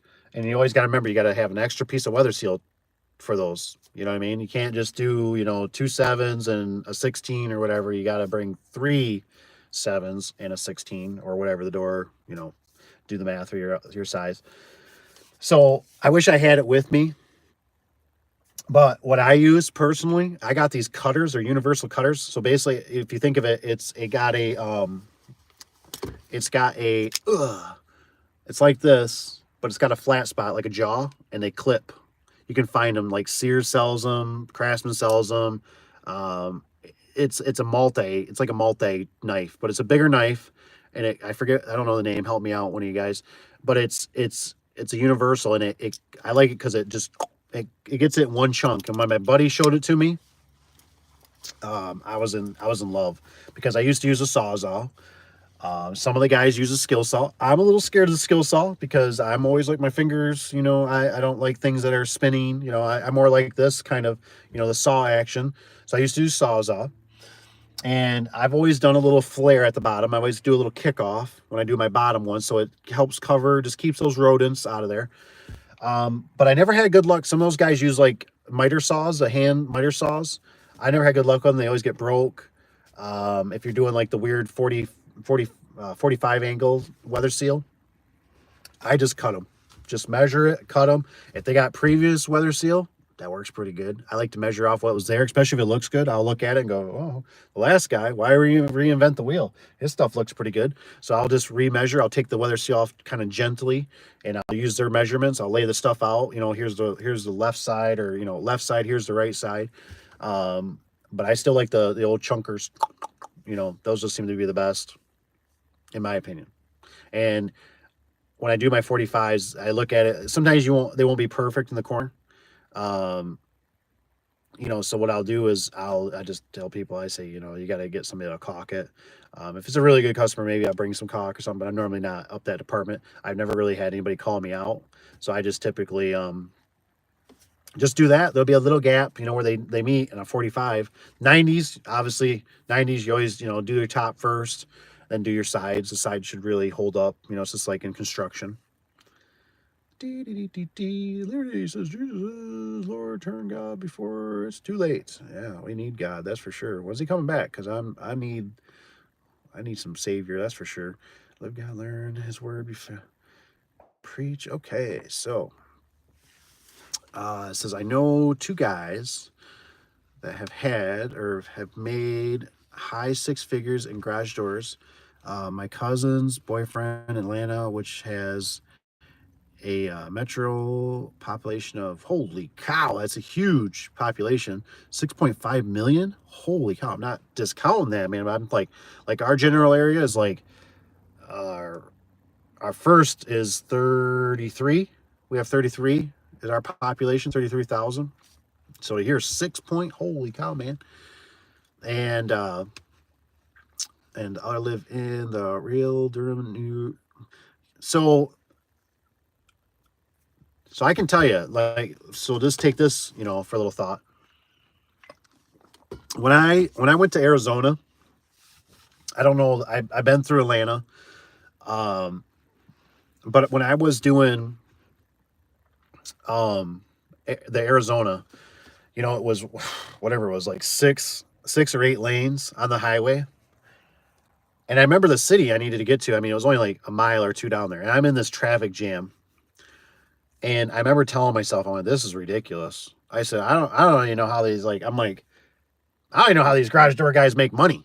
I was like, if you're in traffic all day, I mean, I can normally knock out, 6 or 8 service calls a day. And now maybe I only get 4 to 6 service calls. So I'm like, are they charging ridiculous prices?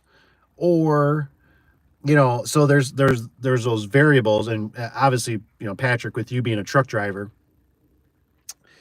you definitely know traffic jams. And so you got to remember that. And it depends on, some of these guys, they could be making these numbers, but it depends on, do they have, and how many employees, how many trucks, what's their jobs. You know, and honestly, it sounds like you kind of already have a loop in there a little bit. Um, I know it's tough because you're probably with your age, and it's tough because you know you got bills to pay.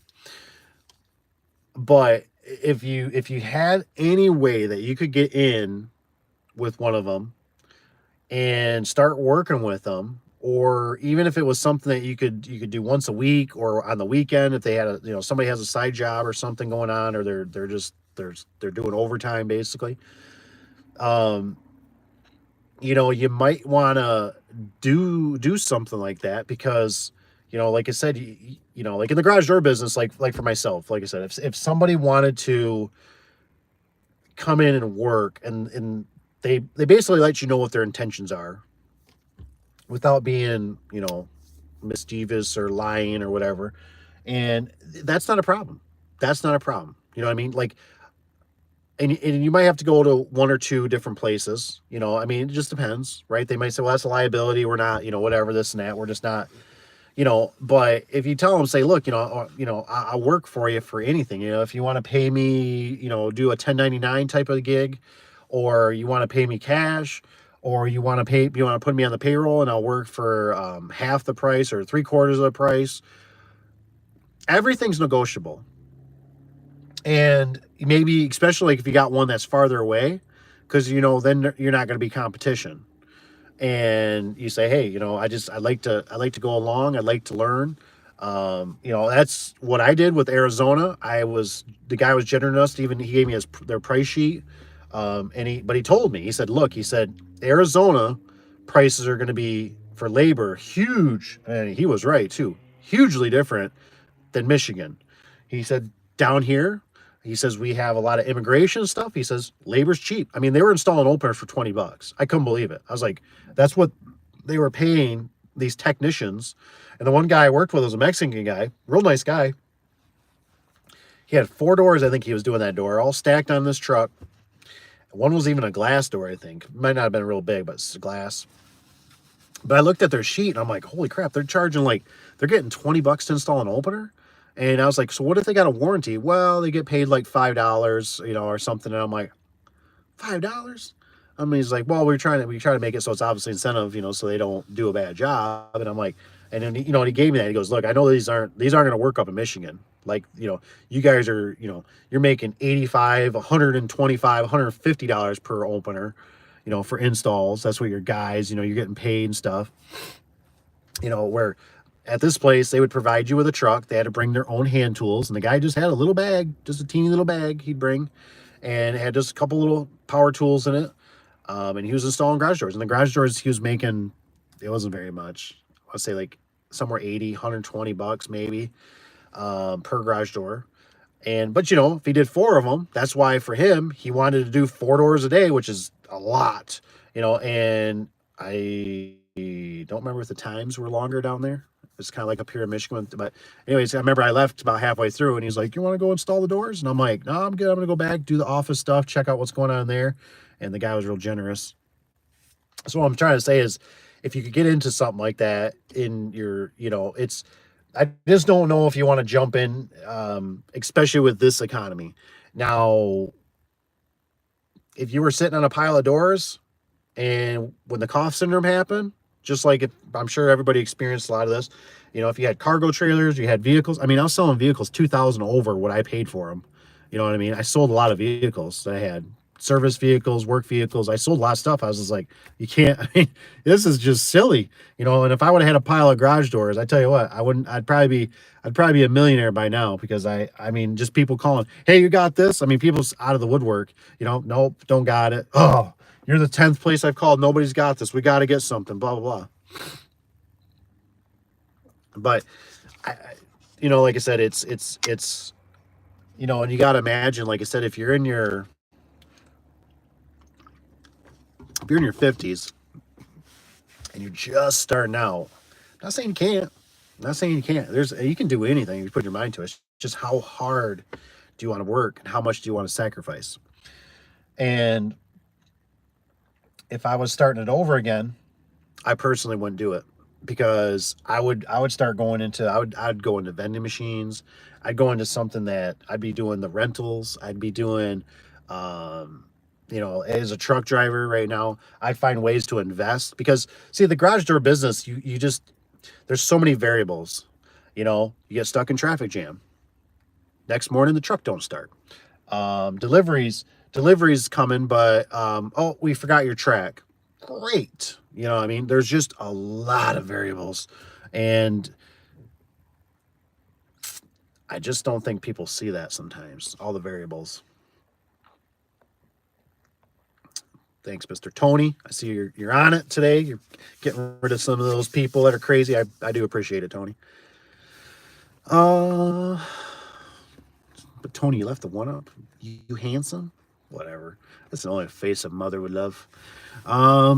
So this is the guy North Carolina left the garage door industry for appliance repair because he likes being inside and not I like this. I like this.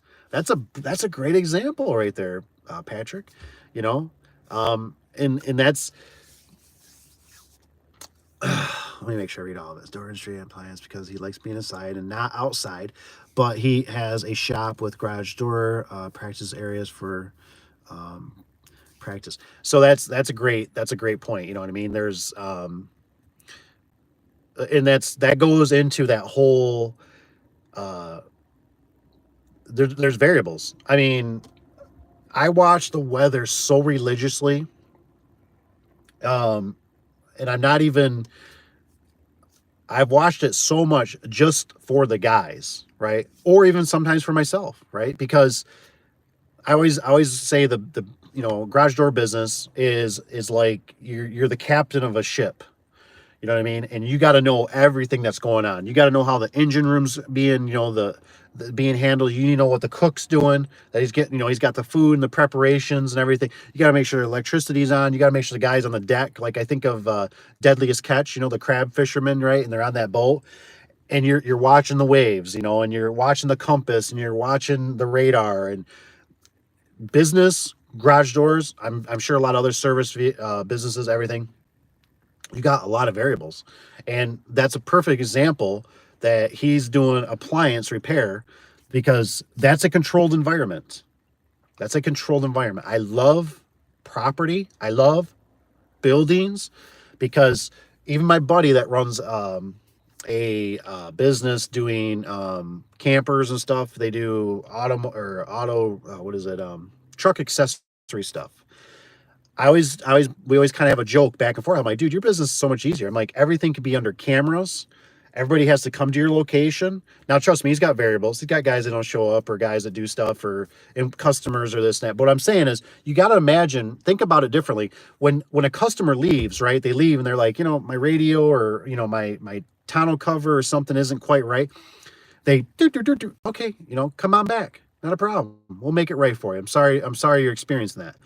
But in the garage door business, it's totally different.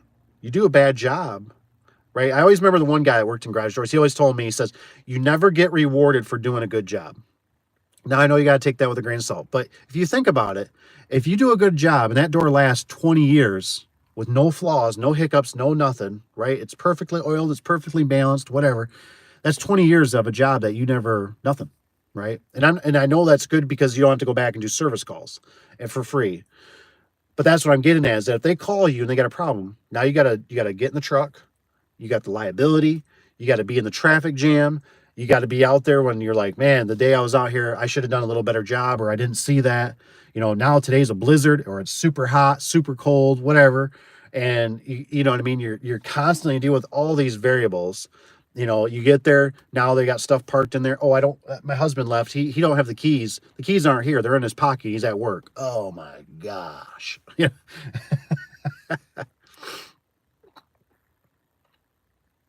Oh, hey, Mr. Rich is here. I don't know if we'd see. I jumped on early. I actually, I had to take the kiddos up to they do the gymnastics. So, I don't think they're going to be doing much longer. They're going to be doing, volleyball is going to be their new gig. But I, I said, oh, I'll stay up here instead of cruising. And normally I go do something or work on something. But I said, I'll jump on here because I got Mr. Blue emailed me. And so I wanted to answer a little bit of those questions for him. I'm trying to help out the younger generation in this garage door business and give people some insight.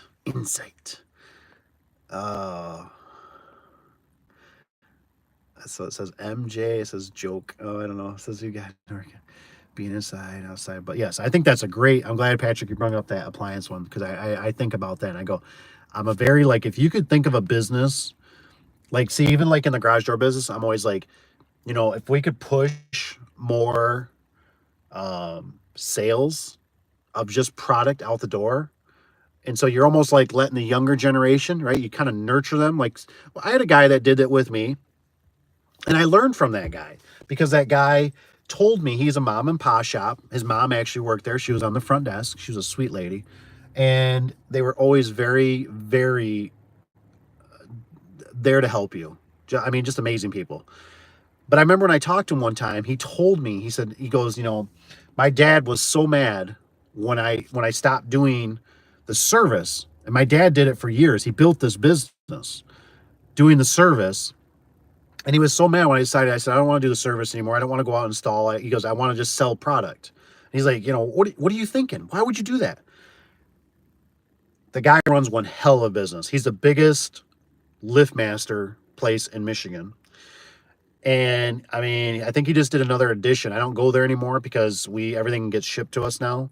But he's that guy that you go to when you're a small guy to get your 1 door, get a 2 door, get a 3 door, get a couple openers from when you're that level of in. But what I'm getting at is that now everything's controlled, right? He actually does online shipping too. He does online sales, but everything's controlled, right? And the thing is for him, which is great, I think they might be 4 o'clock or 5 o'clock. 4 or 5 o'clock comes, boom, they're done. They're done. It's no drifty drift. You know what I mean? It's no, well, I'm at the customers. If I spend another 20 minutes, I mean, well, it's 5:20 right now, you know. Yeah, well, I just, wife's calling you. When you coming? We got dinner date. We got this. I know, honey. I know. But if I leave, I got to come back. It's going to cost me 2 hours. But if I just spend another 20 minutes here and finish this up, we'll be done. And then, you know, the customer doesn't show up on time. It's a different atmosphere. Joe, this is we do cut corners, weather stripping with hand saw, miter saw. Says to match the 45 with the horizontal piece, cut ends, each strip. There you go. At 22. There you go, man. Like I said, I don't know. Some of my guys can't do it. I don't know. So I just tell them choppy chop, and it looks pretty close. It is not. Most time for us, we just have pan doors. That's going up. It's in the boonies. And like I said, I've never had anybody call me out. Not to say I'd like to see it a little better, because I see some of them. But the problem I have, which is notorious, is that seal, when you do a 45, that seal gets funny if you cut it with that 45 or the 22.5, and it'll catch the door. It's weird how it works. Like, it'll catch and it rips. I don't know. It does some weird things. So I just choppy chop, boom. That's it. That's what you're getting with me. And you're on early. Your reaction to the question was hilarious. Oh, we feel the same way about them. He says, thanks for tip about the other tool we can try. Oh, man. Yeah, 45s are always like, I hate 45s. Hate them. It's always like when I see them, I'm like, oh, 45s. Like, you got to bring an extra piece of weather seal. And if you're like me, I always bring like even extra weather seal. Like anytime I do like a 16x7, right, I bring like, basically I want to bring another 16 foot at least, right? Because there'll just be that one time you nail it, boom, it shatters on you, it cracks, it does something weird. You cut it, right? I've had that. Phone's ringing, customer comes out, and you're like, yeah, cut it. And then you're like, you go to put it up, you're like, why is this 6 inches too short? What the, you know, and your numbers were off in your head. Oh, I've had it happen. And there's nothing worse than have to either make a Mayday call or have to drive back to the shop for a stinking piece of weather seal. And then you get there and then maybe you got one, but it's dirty or it's a little bit different texture. So now you're like, do I change all of it? So it's all the same. And, you know, so Oh man. There's just all these things. And like I said, that's why I'm always like, I want people to get into this. Just go out and do it like Tony says. Just get out there and start busting them, because you might realize, and I don't want you to have a lot of overhead into it, you go, wow, Uncle Dave was right. This is not as good. Or you're going, man, I love it. I want to keep going. I'm on year 2. I'm on year 3. We're growing. Things are going great. And, I'm getting more insurance so I can do bigger jobs. I'm, doing whatever you need. So I, so Blue was asking, though, you do have to have that city though. That's one I was trying to get at, was that the cities, you do have to have one in your city that you're located. But like I said, you might still want to just keep your name if you're just starting out. Like I said, just collect that money, man. Says I was an owner operator. Okay, so owner operator that got out before I lost my shirt. Whew, man, I don't doubt that. Transportation has gone to hell. That's kind of what I hear. And yes, that's just sad. I got a job driving for a company, but it's hard adjusting to have a boss again. Oh, I could totally relate with that. I could totally relate with that. But like my dad told me one time, he says, it's a little bit different. He says, you still got a boss. And I'm like, no, I don't. And he's like, yes, you do. He goes, it's your customer. And they're not as bad because you can kind of fire them. So I get that. I totally get that. But I think stuff that gets overlooked in the garage door stuff is, like I said, I don't think, there's, I could be wrong with this. Maybe you guys can comment below. Maybe you could just, I don't know, type number 3 if you agree with me on this. But are you seeing more gig businesses? I talked to my brother-in-law about this, and I'm just seeing a lot more, like, just everything. I mean, it could be little gig stuff. You know what I mean? It can be garage doors. It can be floor covering stuff. It can be tile guys. I mean, it's just a lot of, like, I think people are struggling. I think people are trying to make some extra money, while inflation is just basically taxing them to death. Um, and so it's can be really cutthroat. And it's one of those things that typically, no matter what, even my roofing buddy, he tells me the problems they're having, and I think he personally is traveling too far, but that's his business, and he has better margins than I do, but um, it's not, when you think there's just, it's like we're all kind of here, right? And you might get one that you're like, oh yeah, I got that one's a little better. That was a good chunk of money or something. Then it's just like here, then it's like you kind of get knocked down. It's like riding a boat. It's the waves. You know what I mean? It's up, it's down, it's kind of sideways, and you're hoping that you just don't capsize. What am I, cutting tool? Ooh, what is this? This Rona multi-cut 401 cutting tool? Best tool for cutting weather seal. I'm gonna take a screenshot of this bad boy. I'm gonna have to look that up. Thank you, Ken. All right. Talk to you later. Let's see, Rich. You always have that one customer that's never satisfied. Man, that's the truth. You do. You get certain customers, and I think that's why. When I started out, I had this problem. I was nervous. I was scared. I wasn't confident. Um, but I didn't ever realize how much it cost you to take a customer that's a bad customer right from the get-go. When you already see, everything in my brain works as flags. I kind of got the red flag, I got the yellow flag, and I got the green flag that pop up my head, kind of like uh like the little flags you see for like Miss Dig or anything like that. They pop up in my head, and I kind of go, and then I start evaluating myself, and I start questioning, and I go, I don't know about this, and if I start going back and forth on it, it's like, what, I might as well just walk away now, right? It's like, I think of it as like a relationship, right? A marriage, husband, a wife, it can be whatever. But it's like, you know what? Let's just cut our losses now. Then let's just keep pursuing this, and it's going to get better. It's going to get better. And you get married, and you got a house, and you got cars, and you got kids, you know. And then you're like, this is horrible. I hate my life, and I want out. And then I'm going to run you to the cleaners, and I'm taking everything, and I'm taking the kids, and I'm taking everything. Let's not even do that. You know what I mean? Like, let that be somebody else's problem. So you try to mitigate it, but you can't do them all. That's for sure. Rich knows that. I know that. But you try, and that's why I'm always talking about, like, hey, try to get pictures. Which thanks. I sent you the email, Rich. Thanks for the email, the picture. I'm thinking about the one I sent you. Oh man, back. I just, pictures can just go so far, and so you try to work smarter, not harder. And a lot of times you got to slow down. If somebody can't wait to whatever, that's reasonable. If you tell them, say, well, I can be there in an hour. I don't know if I can wait. You know what? Then you probably should just call somebody else. You know what I mean? And like, don't bother me, or, it just all depends on how desperate you are, how hungry you are.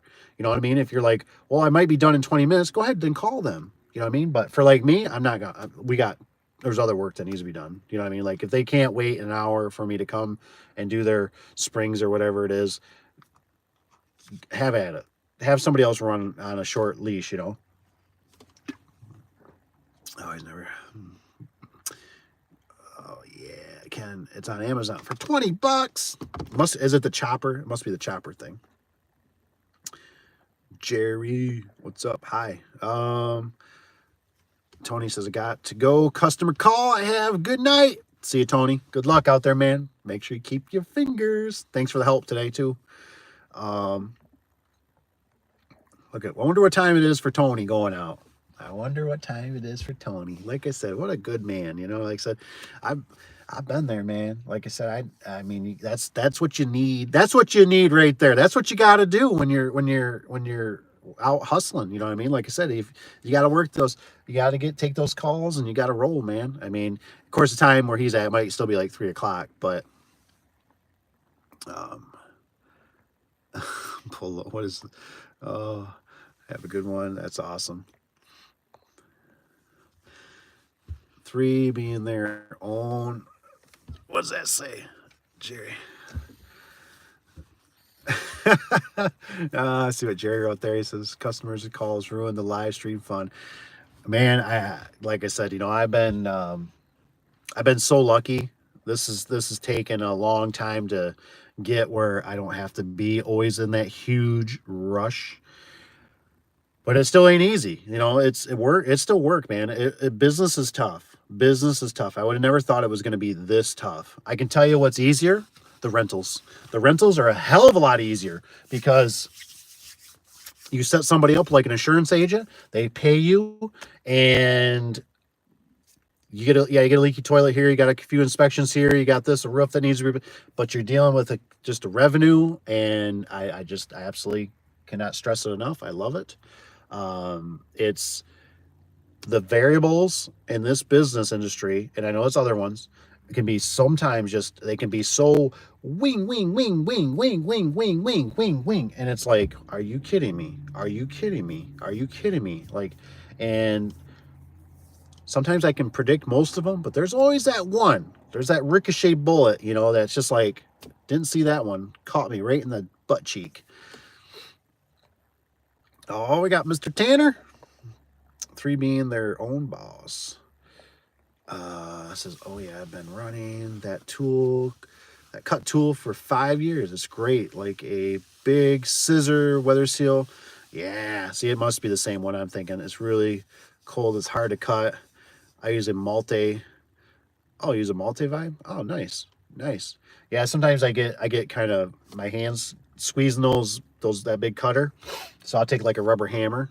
You gotta be careful. You gotta use caution. I try to get it up, and whack, hit it with a rubber hammer on the ground, and that'll kind of clip it off. But when my buddy showed me that, I was like, dude, this thing's ingenious. Because I forget why he was, I don't know, he asked me to help him do a door, and He had it in his bag, and I was like, what is this? I was like, this thing's amazing. So, and then I just figured, well, hey, at least it doesn't take a battery. So that's nice. So anything that can just, it's always nice to have more tools in the tool bag than not enough, right? I mean, you know how it is. But I never used a multi-vibe, got one. Just never thought about it. I'd use it if I had to.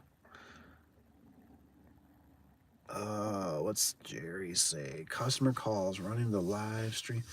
Oh yeah, that's right. I said that. Says yeah, the guy from Raleigh Dome sells frozen desserts on the side. Frozen desserts on the side. What's that? Who's the one that does it around here? It's called the Schwan. The Schwan guy. Makes six figures with that, but I was looking for a service business, either a garage door or window cleaning.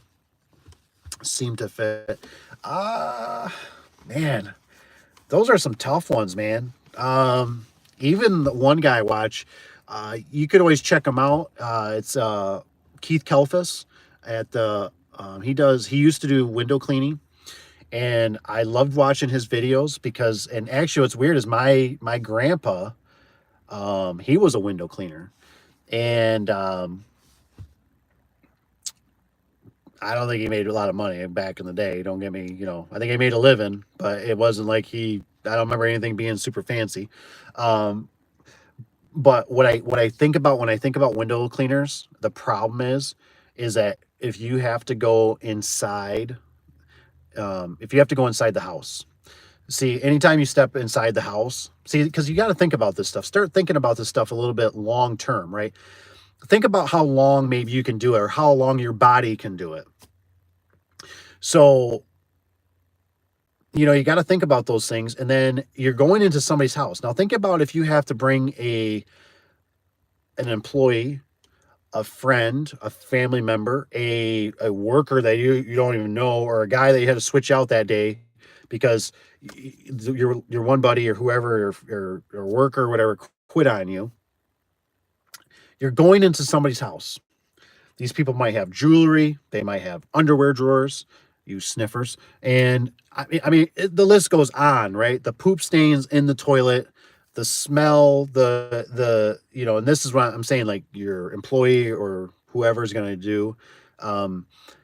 There's so much. You did too much water when you washed my window on the outside. You got water in my house. You ruined my drywall. There's just a list of things that could happen. And I've heard, I didn't even know this existed, but you can scratch glass. I mean, I know it kind of, but like, what are you using? Like a brick? I've heard on his channel, about customers complaining that, so he'll go around and like videotape everything and take pictures. If he sees something, he'll mark it and document it. And he said it got to be like basically too much. You know what I mean? Like he started out with like a $40 plan, a $60, $90, $100. I think he got up to like $300 or $400 plan, like was a minimum. So a minimum for us to come out is a $400 package. And then you have to deal with screens. And you know how screens are. Screens are a nightmare, right? How they pop out. They got to twist them. You pop a screen. Variables is what I'm trying to say. There's a lot of variables for, yes, you got water and soap. I mean, how bad, right? But it's just like I said, the appliance thing I like. They take the thing, they come bring it back, you fix it, they take it home, they go, it's still not working right. Okay. Hey, I'm sorry to hear that. Why don't you get it back here for me? You get it back here for me. Like you and your buddy and your wife or whoever in a pickup truck. Bring it back to me. You know what I'm saying? So you got to think about that stuff. Bring it back to me, because now, see, the thing is, what you don't realize is like you got things coming back to you, right? This person just left their house. 10 minutes later, another customer leaves their house. They're bringing stuff. You're going to work, maybe you're going to work late. I'm not saying that, but it's all of a sudden, boom, the customer calls you and they go, we got in a car accident. The fridge flipped right out of the fridge, or the fridge flipped out of the vehicle. It's on the side of the road. We got in a car accident. We're not going to make it. Oh, I'm so sorry to hear that. That's very inconvenient, but that's not your problem. You know what I mean? They're handling that. But if that was your employee or that was you, that's your problem now. And you're like, what? What happened? Oh my gosh, did you kill anybody? Did you, what I'm saying?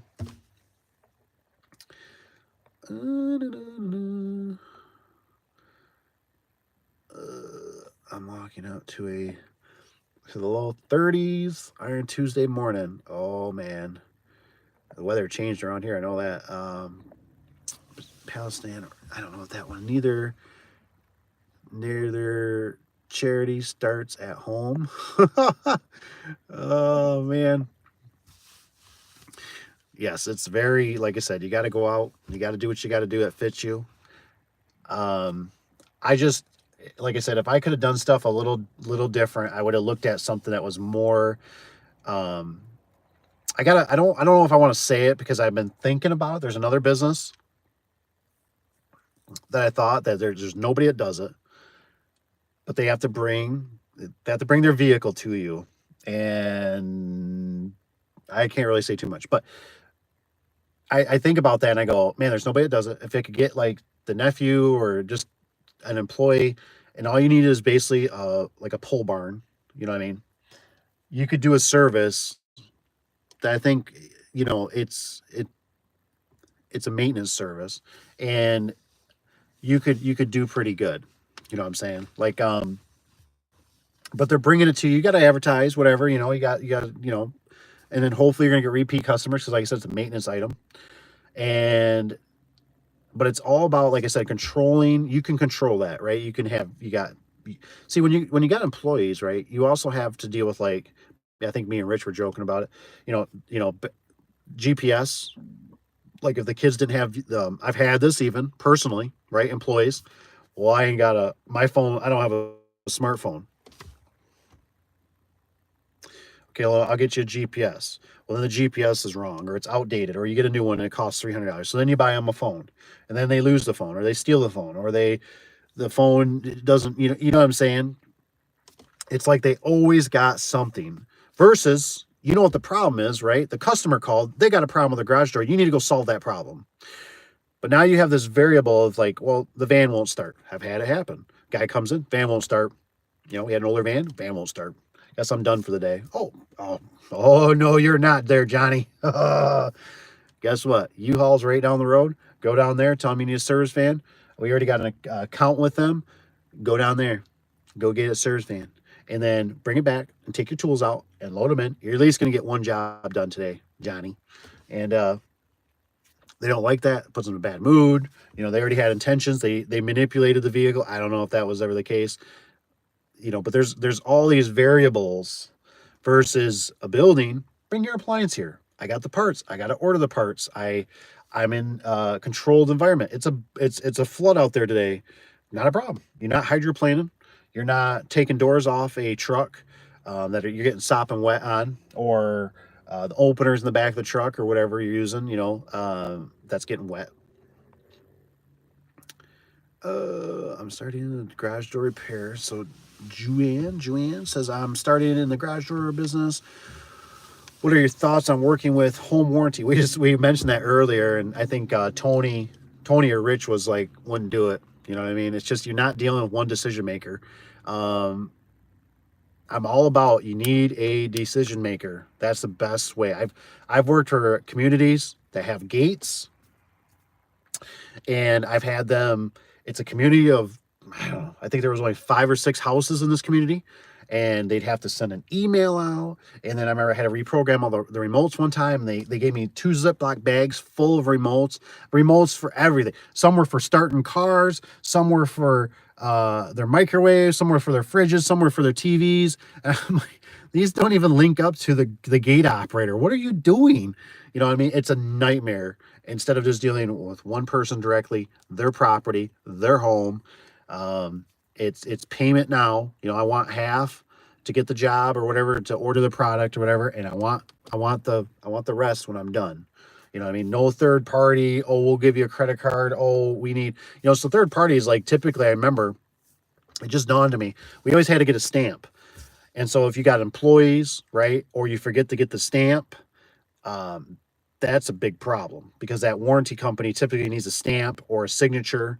So if you forget to do that, you're screwed. No payment for you until you get the signature or whatever they want. And you got to either contact the customer again. It's just not one-on-one. You always want, as much as you can, one-on-one. Cash is simple. One-on-one. take a check. Cash is better, but just one-on-one. So, Mr. Gary, it's gotten late since you were talking about weekend work, new construction, no other constructions in your way. You were talking about weekend work, new construction, no other contractors. I don't know if you're asking me anything on that, Gary. Like I said, if you got anything, comment more on it. I don't know if you were just mentioning that. So we got Jerry with a J. So my dad missed a wide open shot for deer hunting because he just miscalculated. Oh man, I think about that, and that was one thing with the garage door business. I lost a lot of hunting time with my dad. I do, it's soaked up a lot of my time in the business. Because it never fails that when you get to the end of the year, everybody's trying to get stuff done before the weather and everything, and they're trying to unload money, especially commercial and that. So they're all jamming this stuff. They're trying to get everything done, before the end of the year. And it's like in the garage door business, typically when October hits, life sucks because you start dealing with people with sickness. You get sick yourself. You start dealing with shorter days. So you can't work as late, or people feel weird, like you're at their house at 6 or whatever, 7, it's getting dark, and you're like, oh, I'm fine. Get yourself a good headlamp. I got a lot of those. Maybe pressure washing and soft washing is better than windows. Maybe. I do watch a lot of power washer guys. I think the power washer guys, so my thing with the power washing,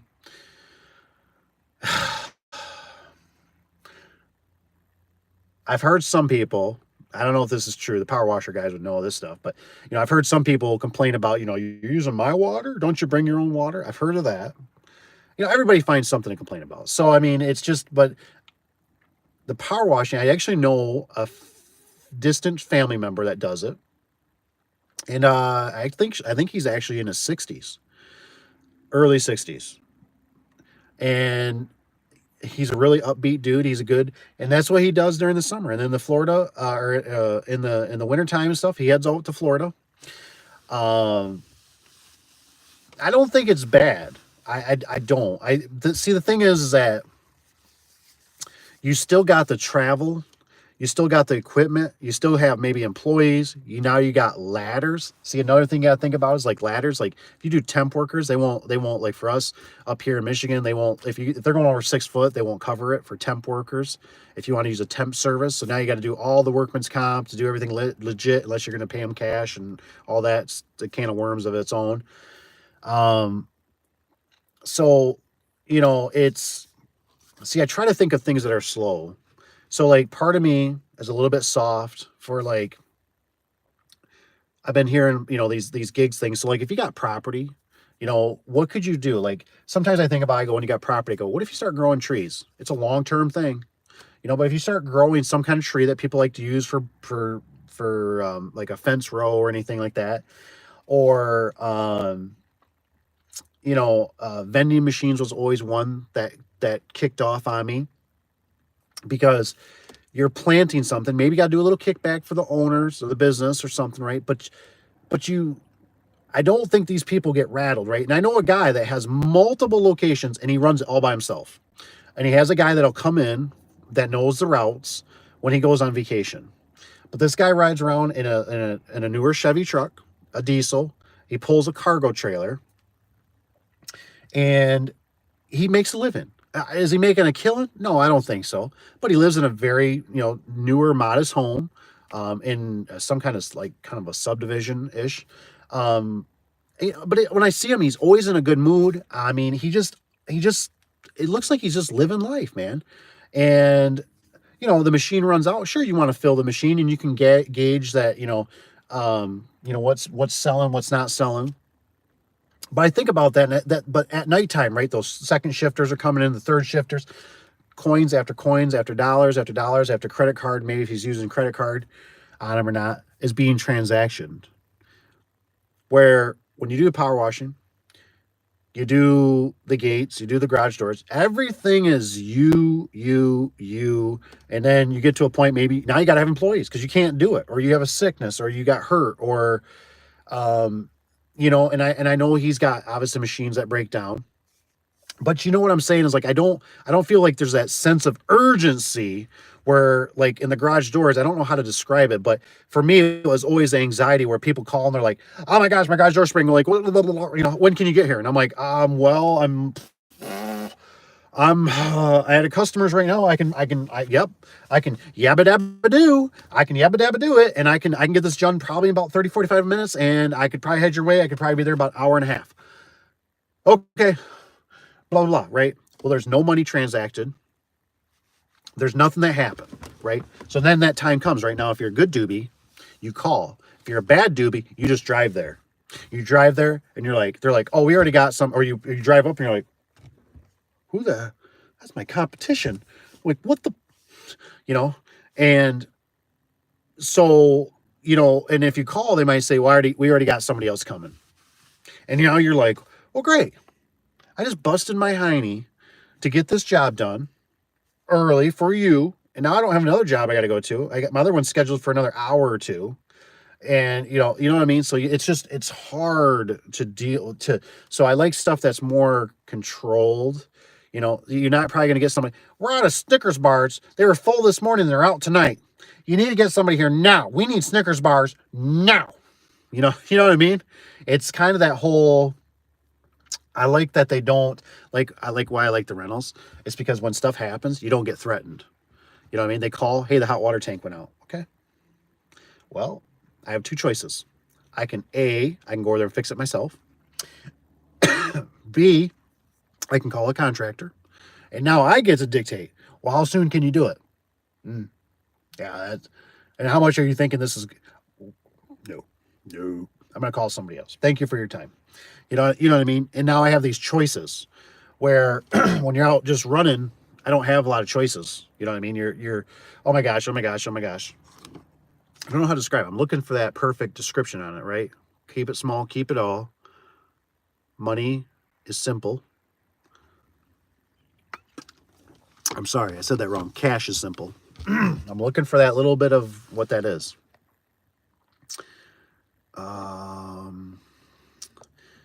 Yeah. So I don't know. Like I said, pressure washer might not be bad. But I always worry about, like, if you pressure wash too hard, you get into their windows. Now they got problems, or something's not sealed. They left the window open, it's leaking. The driveway, I've seen a lot of guys having problems with getting the driveways right. It's not bad. Don't get me wrong. You got to do something. You got to do something. I mean, honestly, I think I'd do the picking up poop. I like that idea better, because how do you mess that up? I picked up the poop, like for the doggies in the backyard. I'm just going to pick up poop and pay me whatever.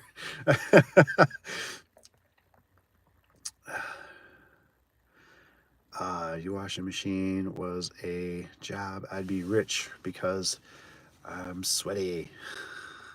Using a washing machine was a job. Oh man, garage door businesses are amazing. They help me so much. Hey, that's good. Oh, Tyler says, I own a power washing company. Tyler, where you been, man? I appreciate you coming on. Personally, I let you know, customers know we need a water source, and if you don't want us to use 250-gallon tanks and charge them for a tank, we have to use. And yeah, I mean, I get it, man. Like I said, these are all things that can be all mitigated in business. It's just sometimes stuff seems so redundant that you have to tell people this stuff, and you have to almost have a checklist, and you have to go through it all, and then you have to either have them sign a contract, because people are notorious for being like, well, I didn't know that. But when you hold up something and they're going, is that not your signature? They go, well, yeah. You go, did you not read it? Like, it says right here. So did you not read this? Are you a dum-dum and you didn't read this? Come on, be honest. And they go, oh, well, yeah, I guess I forgot that part. You know what I mean? That's why contracts. And then also, I brought this for you guys, actually. I brought it from Blue. These work really good for customers. You're just starting out. Get yourself one of these little things. This is why I started out when I was a kid with my mom. When we used to clean a beauty salon. I used to mop the floors and stuff and Windex things. Get yourself a little book. and you can put the customers in there. I think what I would do is down the road, potentially try to, you know, if you want to put your business, get them custom made where you got a business in here. You know, so they got some information how to contact you in case they save this. But I thought these little sheets used to come out. There we go. But yeah, you got a carbon copy, and these are great because you can start tallying up your money. What you did for the year. Everything's right here. You get another one, keep these for the year. I love them. These little sales order, you get them Staples, whatever, online. I think we ordered this online. What are these ones? These are the 5x8, whatever, you know, just whatever. Hand size. They work great. They work great, especially for doing cash jobs, whatever. Oh gosh, the rest is amazing. Power washing. I used to be a local no business pressure washer worker, so I just asked if anyone needed pressure washing. Make $357 in 4 years. Dollars in 4 years. Usually don't want that, so they just let us use their water source. Yeah, I mean, like I said, I mean, it's easy. Obviously, you tell them, say, well, hey, if you want me to bring a water source on, it's going to be an extra $200, $500, $1,000, whatever it is.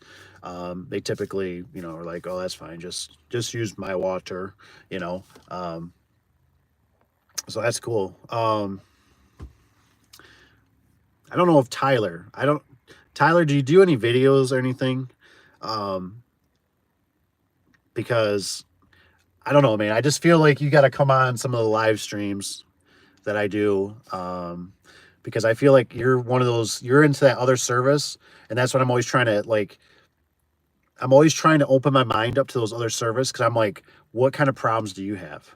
You know what I mean? Because I know what the problems are in the garage door business, but I'm always like pressure wash. I'm like, what do you like? You know, what are like the nuances of the power washing business? I would love to like know. So I guess you could always shoot me an email and do a little list or something. Or if you, like I said, I didn't know if you did any videos on it. Because I just, you know, it's one of those things where I just go, at least around here, I don't know for sure. We have a lot of signs on the corners. It's very saturated. It feels like to some degree. I know I got a few, houses that I want to get power washed, coming up here in the future. And so I'm like, I'm almost like, where's those signs? Where's those signs? Now the signs are gone, darn it. Um, but I don't know. I don't know. I don't know if it's like you see a lot of people come and they leave. If it's, do the customers, you know, you didn't get that oil stain out. Well, I'm not going to be able to get that oil stain out, you know. You're blowing siding off the side of the house, shingles, ripping shingles up, you know, from plow or power washing the fascia or something. Because I talked to one guy, the one that's in the family, and I said something about using chemicals, and he's like, it's either chemicals, you gotta basically power wash it off. And he said, but sometimes the chemicals you can have problems with people, getting on plants or doing certain things. And I'm like, ooh, like, yeah, I never thought about that. Plants. And that was always the thing with roofing. There's always bushes or plants, or somebody comes out, please don't hurt my bushes, and, or my plants down here. I just planted them. And you're like, oh, mother stinkers. You're like, all right, not a problem. Or the shingles hit the side of the house and they mar the house up, and now you got to get it cleaned. And it's like I said, everything has problems. It's just, to me, it's like, what are some of the ones that mitigate some of that anxiety, some of that, the variables? But anywho, I might hop off here in about 5 or 10 minutes. I got to run and grab those kids, and we got to do something for dinner. Ice yellow. It says, usually want something. So it's Patrick saying. So Tyler and Patrick, though, I really appreciate you guys being on here for sure. Like I said, Patrick, you got a lot of comments here, which I really appreciate because it gets the mind spinning. You're more than welcome to always email me. I always put it in the description below, and ask me questions or anything, because I love making content for you guys about the garage door business or anything that he says, Patrick says, maybe I'm a little too old. Patrick, I'm 40 and going to be 41. And I don't know. there is other stuff, there's dividend stocks. Um, I look at something as I go, I'm going to expand off this for many years, and because I don't like to really bounce around a lot, but I look at it and I go, man, there's a lot of variables, in the garage door business. And like I said, I don't do that to deter people because, like I said, when I look at it and I go, if I was a young man, oh man, no kids, no wife, like basically renting a house or apartment or whatever, I'd be a gangbuster on it. But it's also like, are you going to do that for a long term future, or are you just looking for this for a money grab? If you're looking for a money grab, maybe you're gonna start, as you get older, you're gonna invest into, you got to do it like almost for whatever you're passionate about. Because if you don't enjoy it, it's really, if you're just doing it for the money, that stuff will dry up. You'll hit a plateau. You'll realize, boy, I can only charge so much, to install that garage door before I just get my butt handed to me by customers, or you're way too high. It's just like the light bulb, right? If I tell you I'll change your light bulb for $80, you go fly a kite. I can change it for $1 or two myself, or have my neighbor do it for $5. You're ridiculous. Um, so it's just, you gotta, and like I said, if you can hang around it, or you can get somebody to let you job shadow for a little bit or something, it helps a lot, because you see it and you ride and you hear the stories and you're kind of like, yeah, maybe I didn't think of that. Oh, that's a good point. Um,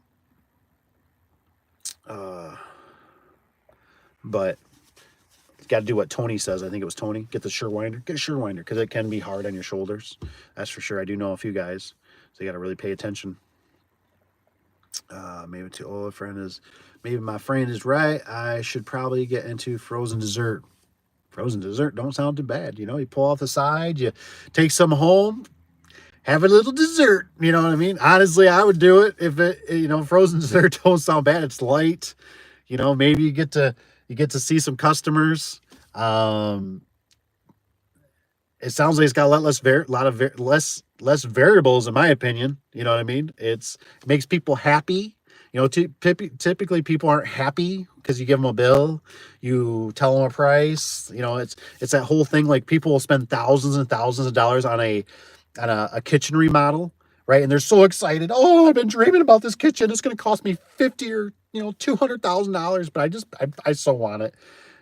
But they smash up a car, or they have to pay for body work, or the landscape got messed up, or they got to pay for the power wash. Your guy, how much? Garage door broke. How much? It's just weird how the personalities. But hey, dessert. The kids, give them a little treat. Here you go, kids. You know what I mean? Happiness, happiness, happiness. Oh man, that's gonna be $29.99 today. I gave you even a deal. I gave you $1 off. You know.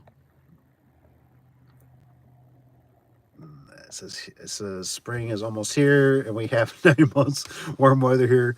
Snow cones. There you go. I love it. I love it. Oh man, that's funny. What do you use for scheduling? We only have 4 employees, and we have been using Google Docs. Ooh, okay, works all right, but I imagine there's something better that's worth the cost. I would look into Jobber. I know some of the other guys have commented on here.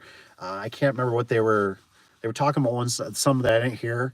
Um, but I liked Jobber because it was a monthly contract, which really got me. Like, I like that. I like starting out with monthly. You can probably do a yearly if you want, but I like the monthly because I like to play around with things first before I commit for longer. And you might get a little bit of savings, but Docket is like using Google, and it's just really simple. I love it. I like the simplicity of it. So I'd look into that. Um, did I say what is Jobber? I'm not saying Docket or something. Jobber. You gotta look into Jobber. Jobber is worked really good for us. We've been super satisfied. Secretary can see it. You can see it from anywhere, from any computer, which I love. Um, it's just really nice. It's really nice, really convenient. Check it out. Like I said, maybe I don't know see if it fits your price range. Sometimes, it does add up. But man, be able to put pictures in there. I think we got a way we kind of blacklist certain customers. We got, all their information's in there. It's a great CRM. you know, it tells us past things. It tells us what invoice. It'll send things, you know, like they have like a past invoice. It'll automatically send it. I think you can ask for reviews on there. They just they've kept improving. So we basically use QuickBooks and we use Jobber. Those have been our two go-to ones. I always thought a hot dog cart would be a good business to get into. I agree. I always thought about selling cookies on the corner. You know, like my cookies? Yeah. You know what I mean? Like, too bad, you know, because I remember one guy always told me, he goes, I just don't know how you do it. He says, all those customers. And I said, I know, man. I said, sometimes it can be tough. In other words, if you got to run, he says, I'll try to tune in here. If you're doing commercial, total game changer. Oh, nice. Nice. Thanks, Chris. What's up, Tanner? You got always try your luck at selling feet picks. I can't. I've been trying, man. I've been trying. I can't get the wife on board about it. Just started watching. Right, you need to enjoy what you're doing. For the Surewinder, I recommend. Oh, Surewinder. See, another one. Surewinder. Tony's on to something, I guess here. I put thing through the ringer, my shoulder. Ooh, love it. Have a great day, everyone. Awesome, man. Brute Winder is the best. I have two. All right, Mr. Tanner. I'm going to take a picture of that, too. I'll take a screenshot. Let's check out that one. We got the Surewinder, and we got the Brute Winder. The best. 2-1 set, 3-inch. Reconnect. Oh, no. It dropped out for a second. Must have been, my service is great. I had to actually leave where I wanted to be because 5G stinks. I can't live stream on 5G, so I have to go to regular LTE. They're both great. Found drill. Have you found a good drill for it? That's a good question. I think the Brute Winder I would look into a Milwaukee whole hog. Oh man, so you gotta use like the big. See, I was hoping we could use a small cordless battery powered, you know, DeWalt or Milwaukee, because I'm hoping what Rich is saying, obviously we don't have to use the whole hog, you know, like a 90-degree powered one. I mean, you got to do what you got to do. I'm sure there's only so much they could do, but I was hoping the gear ratios would be good enough to get us past that. So, anywho, man, I didn't realize I was on here so long. I'm so glad you guys are here. Patrick, it was great. The comments, all you guys, honestly. And like I said, if anybody has any questions, you know, shoot me an email. I'll try to address them, and we'll go from there. Like I said, otherwise I got to run. I got to use, so Tanner says I used the DeWalt 60-volt battery, stud, joist, drill. Works great. Oh, yeah, the big one. Yeah, I don't think Milwaukee has a big drill like that. God darn it. DeWalt wins again. It says, right, yeah, it says food vending is great. I'm just saying, man, there's a lot of variables with the garage door stuff. I would, you know, people like food. I like food. You put a smile. I tell my wife all the time, I'm like, hey, you want to make me happy? Food makes me happy, honey. And she knows that. She does a great job. That's why kind of chunky. All right, guys, I'm out of here. I love you. We'll see you later. Take care. Subscribe if you don't mind. Hit the like on the way out, and we'll talk to you later. See ya. Maybe. If I can end this. How do you turn this off?